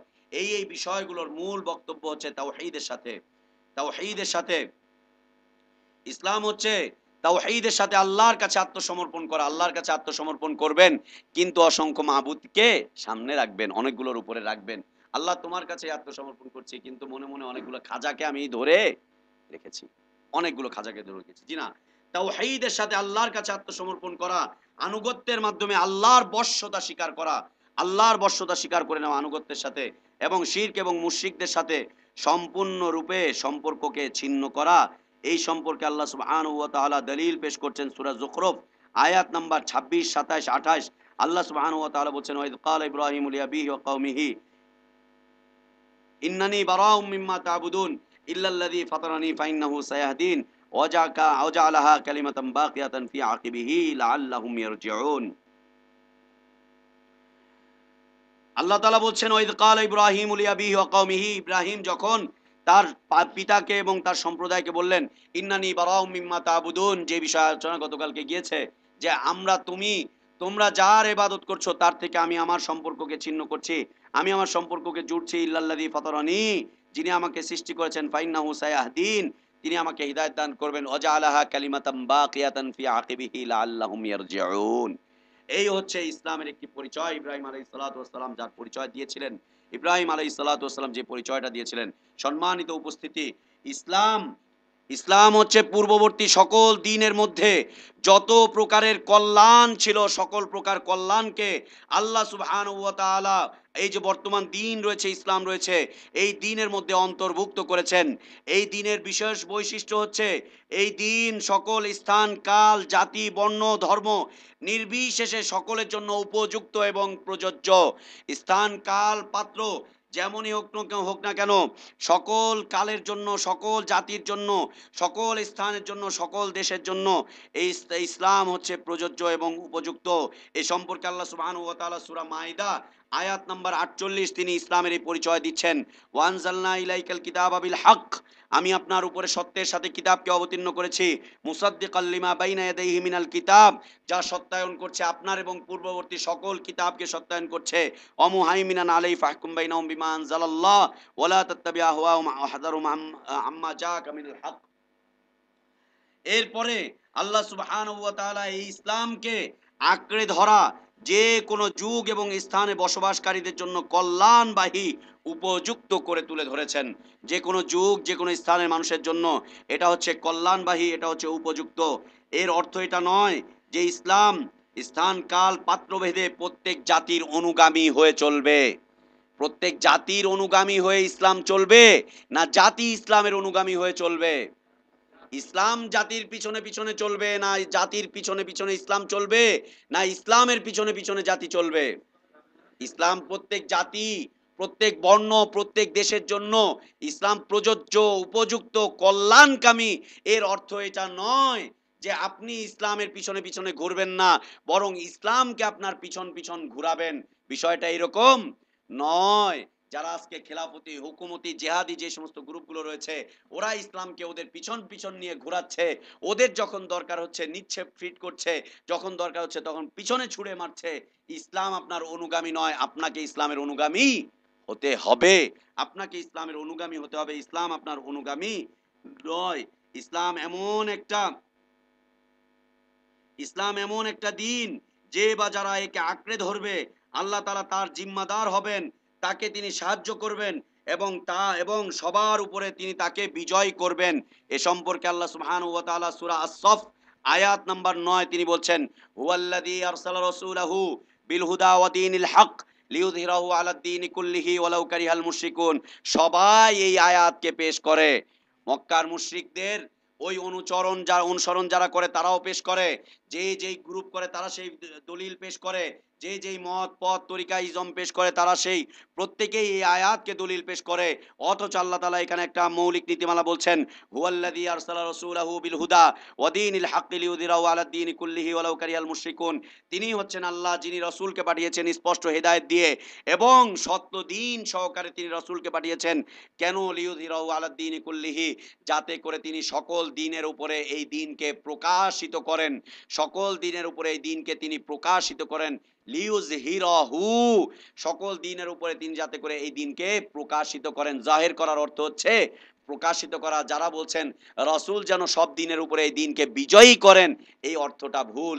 দ্বীনকে বিজয়ী কে করবেন? আল্লাহ সুবহানাহু ওয়া তাআলা। দ্বীনকে কে বিজয়ী করবেন? আল্লাহ সুবহানাহু ওয়া তাআলা। রাসূলের কাজ হচ্ছে শুধুমাত্র প্রকাশ করে দেওয়া। যারাই এই অর্থ করেছে তারা ভুল করেছে। আল্লাহ বলছেন ওয়ালাউ কারিহাল মুশরিকুন, যদিও মুশরিকরা এতে করে এতে আপত্তি জানায়, যদিও মুশরিকরা এতে তাদের আপত্তি থাকে, তাদের কষ্ট হয়। আল্লাহ সুবহানাহু ওয়া তাআলা সূরা আন-নূর আয়াত নাম্বার 55, সূরা নূর আয়াত নাম্বার 55 আল্লাহ বলছেন ওয়াদাল্লাহুল্লাযীনা আমানু মিনকুম ওয়া আমিলুস সালিহাত লা ইস্তাখলিফান্নাহুম ফিল আরদি কামা ইস্তাখলাফাল্লাযীনা মিন ক্বাবলিহিম। আল্লাহ তাআলা ওয়াদা করছেন তোমাদের মধ্য হতে যারা ঈমানদার তাদের সাথে, ওয়া আমিলুস সালিহাত, এবং যারা ঈমান আনয়নের পরে ঈমানের মতো করে যারা আমলে সালেহ করছে, লা ইস্তাখলিফান্নাহুম ফিল আরদ, আল্লাহ তাআলা তাদেরকে জমিনে খেলাফত দান করবেন। পৃথিবীতে আজকে যত সমস্যা আছে সব সমস্যা দূর করে দেওয়ার একমাত্র মন্ত্র হচ্ছে খেলাফত। খেলাফত প্রতিষ্ঠিত হবে, সব সমস্যার সমাধান হয়ে যাবে। বললেন কে? বললেন শিয়া হযরত। মুক্তির একই পথ খেলাফত, খেলাফত। কে বললেন?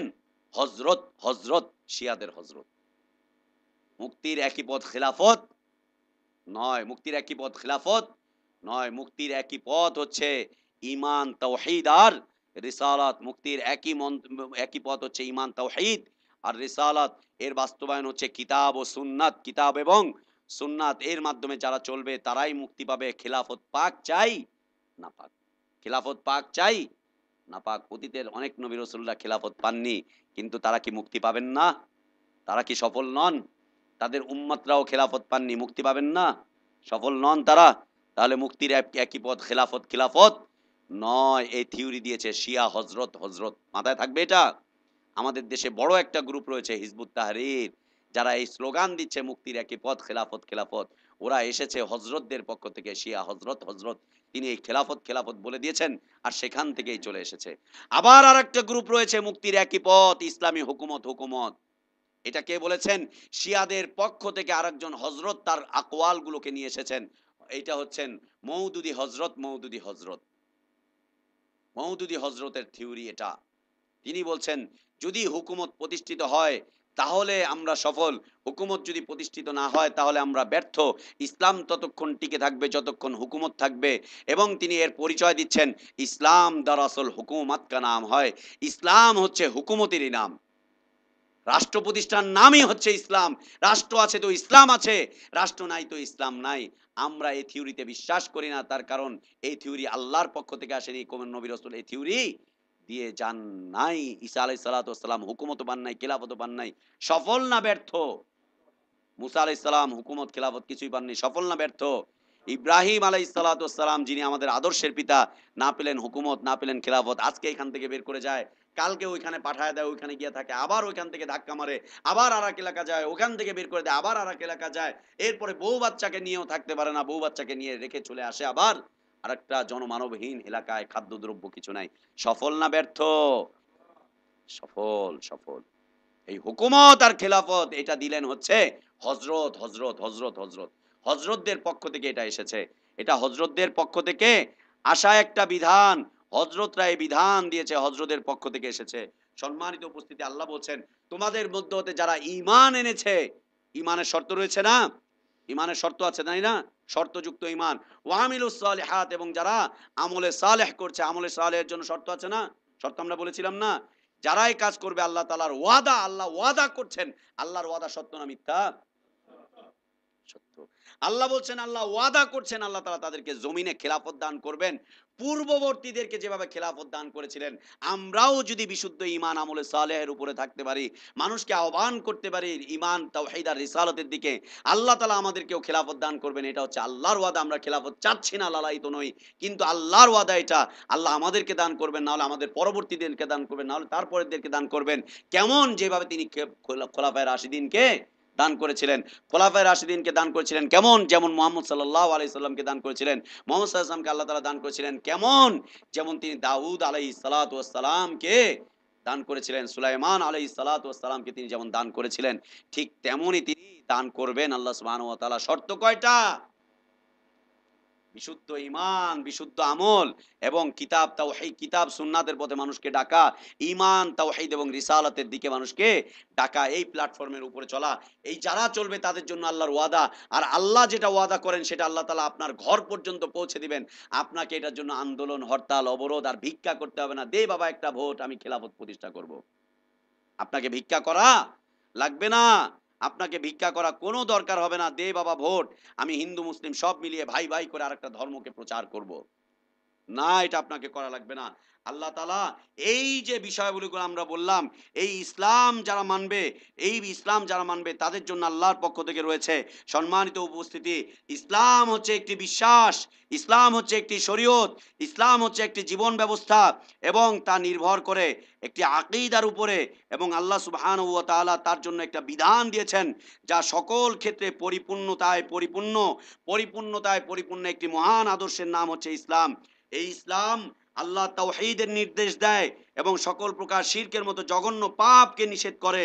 এই ইসলাম সততা, সত্যবাদিতার নির্দেশ দেয় এবং সকল প্রকার মিথ্যা থেকে নিষেধ করে। এই ইসলাম আদল এবং ন্যায় পরায়ণতার আদেশ করে, সকল প্রকার জুলুম, অন্যায়, অত্যাচার থেকে, অবিচার থেকে বাধা প্রদান করে। এই ইসলাম আমানতদারিতার নির্দেশ দেয় এবং সকল প্রকার খেয়ানত এবং বিশ্বাসঘাতকতাকে চরমভাবে নিষেধ করে। এই ইসলাম অঙ্গীকার পূরণের আদেশ করে, সকল প্রকার ধোঁকাবাজি, ঠকবাজি করতে ইসলাম নিষেধ করে।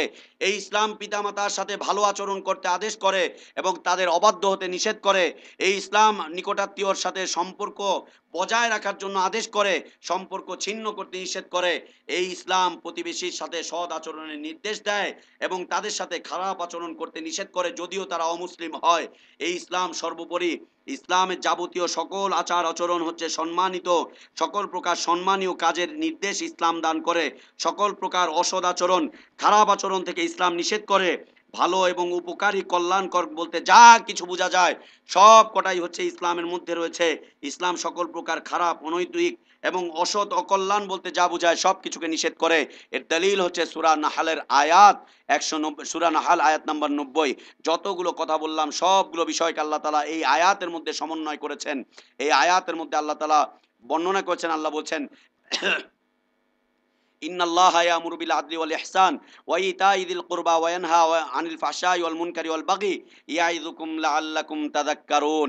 আমরা সবাই এই আয়াতটা জানি। এই আয়াতটা হচ্ছে হানাফি মসজিদের জুমার সর্বশেষ কথা, খুতবার সর্বশেষ কথা। এই আয়াতই যখন বলছে সবাই উঠা দাঁড়ায়া হাত বাঁধতে শুরু করে। কোথায়? নাভির নিচে লঙ্গি ধরতে শুরু করে। যাই হোক, যা করে করুক, যারা পরিপূর্ণভাবে ঈমান আনবে এবং আল্লাহকে ভয় করে চলবে তাদের জন্য আল্লাহ তাআলা, যারা পরিপূর্ণভাবে ঈমান আনবে, আল্লাহকে ভয় করে চলবে, তাদের জন্য আল্লাহ সুবহানাহু ওয়া তাআলার পক্ষ থেকে ওয়াদা হচ্ছে। সূরা আরাফ আয়াত নাম্বার 96। আল্লাহ বলছেন, লাউ আন্না আহলাল কুরা আমানু ওয়াত্তাকাউ লাফাতাহনা আলাইহিম বারাকাতিম মিনাস সামাই ওয়াল আরদ ওয়ালাকিন কাযযাবু ফাআখাযনাহুম বিমা কানু ইয়াকসিবুন। আল্লাহ বলছেন, যদি জনপদবাসীরা, পৃথিবীবাসীরা ঈমান আনে, তাকওয়া অবলম্বন করে জীবন যাপন করে, লাফাতাহনা আলাইহিম বারাকাতিম মিনাস সামাই ওয়াল আরদ, আমি আল্লাহ আকাশ এবং জমিনের বরকতের সবগুলো দরজাকে উন্মুক্ত করে দিব, খুলে দিব। বরকত আসতেই থাকবে, আসতেই থাকবে। বারাকাত দিয়ে ভরে যাবে মানুষের জীবন। তার সামনে বারাকাত, পিছনে বারাকাত। সে অফিসে যাবে বারাকাত পাবে, সংসারে থাকবে বারাকাত পাবে, যেখানেই থাকবে সে সেখানে কল্যাণ আর কল্যাণ থাকবে। আল্লাহ বলছেন, জনপদবাসী যদি ইসলামকে মেনে নেয়, ঈমান আনয়ন করে, আল্লাহকে ভয় করে জীবনকে পরিচালনা করে, আল্লাহ সুবহানাহু ওয়া তাআলা বলছেন যে আকাশ এবং জমিনের বরকতের, বারাকাতের সবগুলো দরজাকে, কল্যাণের সবগুলো দরজাকে আল্লাহ তাআলা খুলে দিবেন জনপদবাসীর জন্য।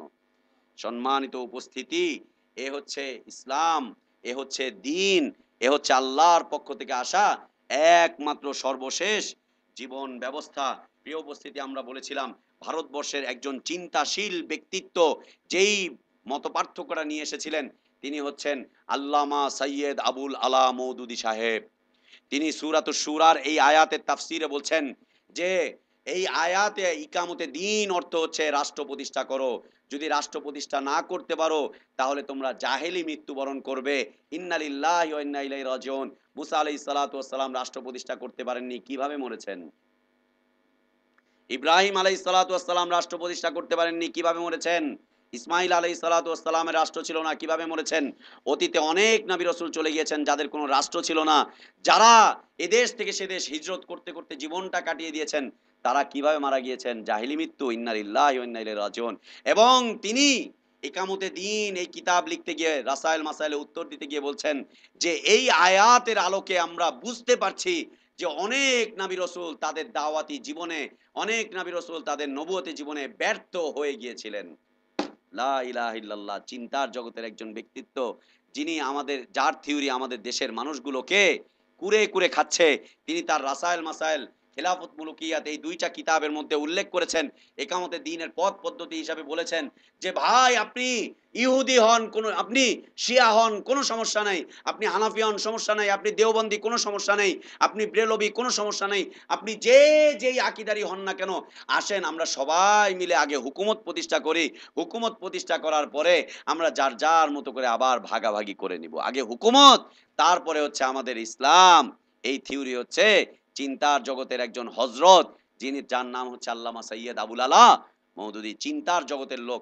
এই দেশে তার যত ধরনের মানুষ রয়েছে, তার যত সমর্থক রয়েছে, সবাই হচ্ছে চিন্তাশীল। দেখবেন ওরা লেখে ইসলামী বুদ্ধিজীবী, ইসলামী বুদ্ধিজীবী, ইসলামী চিন্তাবিদ। ইসলামে চিন্তার কোনো সুযোগ নেই, ইসলামে গবেষণার সুযোগ আল্লাহ তাআলা দিয়েছেন। কোরআন হাদিসের আলোকে তুমি গবেষণা করো, আবার বাতিল কোনো গবেষণা করো না, কিন্তু কোরআন হাদিসকে নিয়ে তুমি চিন্তা করতে যেও না। চিন্তাশীল ইসলামী চিন্তাবিদ, এটা হচ্ছে ফালতু কথা। ফালতু কথা ইসলামী চিন্তাবিদ, জিনা ফালতু কথা। ইসলামকে নিয়ে তুমি গবেষণা করো, ইসলামকে নিয়ে তুমি ভাবো, ইসলামকে নিয়ে তুমি গবেষণার দিকে আরো অগ্রসর হও, আরো অগ্রসর হও। সম্মানিত উপস্থিতি, এই থিওরিকে বর্জন করতে হবে। দিন মানে হুকুমত এটা নয়। দিন মানে হুকুমত কোরআনে পাওয়া যায়নি, দিন মানে হুকুমত হাদিসে পাওয়া যায়নি, দিন মানে হুকুমত এটা সাহাবারা বিশ্বাস করতেন না। যদি দিন মানে হুকুমত হয়ে থাকে তাহলে ইন্না লিল্লাহ, যদি দিন মানে হুকুমত হয়ে থাকে তাহলে অসংখ্য সাহাবী যারা মক্কার যুগে মৃত্যুবরণ করেছেন, অসংখ্য সাহাবী যারা মক্কার যুগে মৃত্যুবরণ করেছেন, তারা তো হুকুমত পাননি। তারা কোথায় যাবেন? হুকুমত প্রতিষ্ঠার আগে সুমাইয়া রাদিয়াল্লাহু আনহা শাহাদাত বরণ করছেন। হুকুমত প্রতিষ্ঠার আগে আরো অনেক সাহাবী মারা গিয়েছেন। তারা কোথায় যাবেন? তাদের জীবন ব্যর্থ, তাদের জীবন ব্যর্থ, তাদের জীবন ব্যর্থ নয়। দিন মানে হুকুমত, এইটা আমাদের ভারতবর্ষে দিয়েছেন হচ্ছে চিন্তাশীল ব্যক্তিত্ব, চিন্তাবিদ। আল্লাহ আমাদেরকে এই চিন্তাবিদের চিন্তা থেকে হেফাজত করেন। আল্লাহ আমাদেরকে প্রকৃত ইসলামের দিকে অগ্রসর হওয়ার তৌফিক দান করেন। সম্মানিত উপস্থিতি, আমরা বললাম দিনের স্তর কয়টা? তিনটা। কয়টা? তিনটা। ইসলাম, ঈমান, ইহসান। ইসলাম, ঈমান, ইহসান, এটা হচ্ছে দিনের সমন্বিত নাম। দিনের মধ্যে এটা একটা স্তর। বলেন তো বাংলাদেশে কোন গ্রুপ এই নামটাকে ধারণ করেছে? কোন গ্রুপের মূল মন্ত্র এই তিনটা? কে বলতে পারবেন? কোন দল? যেই দল এটাকে নিয়েছে সেই দল সত্যপন্থী হক্কানি দল হতে পারবে, তাই না ভাই? বিষয়বস্তুটা এরকম না? যে দল দ্বীনকে নিয়েছে, মানে ইসলাম, ঈমান, ইহসানকে যে ব্যক্তি নিয়েছে, আহলে সুন্নাত, তাই না ভাই? আহলে সুন্নাত। কোন আহলে সুন্নাত? চট্টগ্রাম না রায় দেওবন্দি? আহলে সুন্নত নামে কয়দিন আগে কনফারেন্স করেছে ইঞ্জিনিয়ার্স ইনস্টিটিউটে, বিশাল, বাংলাদেশের সব হানাফি হযরত উলামায়ে কেরাম এবং দেওবন্দি, চরমোনাই, শর্ষিনাম যত আছে, বাতেনি, জাহেরি, তারপরে হচ্ছে ঢিলা কুলুক যা আছে, সব একত্রিত হয়ে আহলে সুন্নাত ওয়াল জামাতের নামে দল গঠন করেছে। ওটা কোনটা তাহলে আহলে সুন্নাত ওয়াল জামাত? আহলে সুন্নাত ওয়াল জামাত বলতে তিন চারটা পরিচয় আছে। একটা হচ্ছে এই নতুন দল, দ্বিতীয়ত হচ্ছে চট্টগ্রামের ওই যে মাইজ ভান্ডারি গ্রুপ, ওরা আহলে সুন্নাত ওয়াল জামাত, সুন্নি জামাত। এরপরে হচ্ছে আহলে সুন্নাত ওয়াল জামাত নামে ব্রেলভি একটা গ্রুপ রয়েছে ভারতের, ওরা আহলে সুন্নাত ওয়াল জামাত। দেওবন্দ হযরত উলামা ইকরামরা হচ্ছে আহলে সুন্নাত ওয়াল জামাত। আপনি কোন আহলে সুন্নাত ওয়াল জামাতের বলেন? এই জন্যই তো এখন পরিচয় দরকার, এই জন্যই তো আমরা আহলে হাদিস, এই জন্যই তো আমরা আহলে হাদিস। একটা দল যার মধ্যে এই তিনটা রয়েছে, মানে দ্বীনের স্তর রয়েছে, তারা তো সত্য সঠিক, তাই না ভাই? তাই না নজরুল ভাই, কি বলেন? এই ম্যানিফেস্টো হচ্ছে এই দেশের আটরশির ওরসের পোস্টার দেখবেন, আটরশির কনফারেন্সের পোস্টার দেখবেন, ওইখানে দেখবেন ইসলাম ইমান ইহসান লাগিয়ে রেখেছে। বাবা জাহিলিয়াতকে একটু দেখেন, আপনারা আল্লাহর হস্তে দেখেন।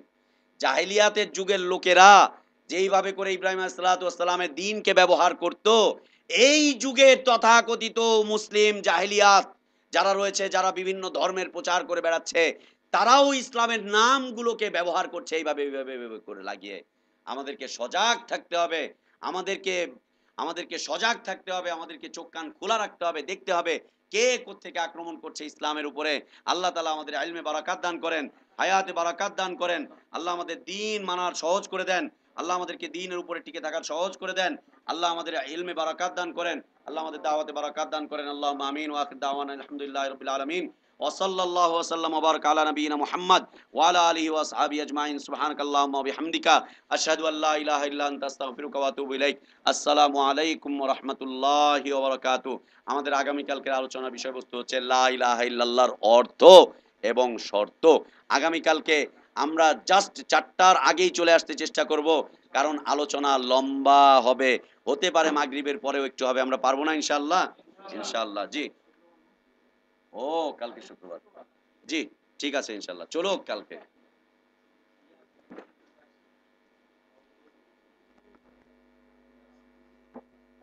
মামা, তাড়াতাড়ি তাড়াতাড়ি তাড়াতাড়ি হাতাহাতি করে, সময় নাই, 10 মিনিট সময় আছে, 10-15 মিনিট, হাতাহাতি করে একটু তাড়াতাড়ি। হাতে হাত,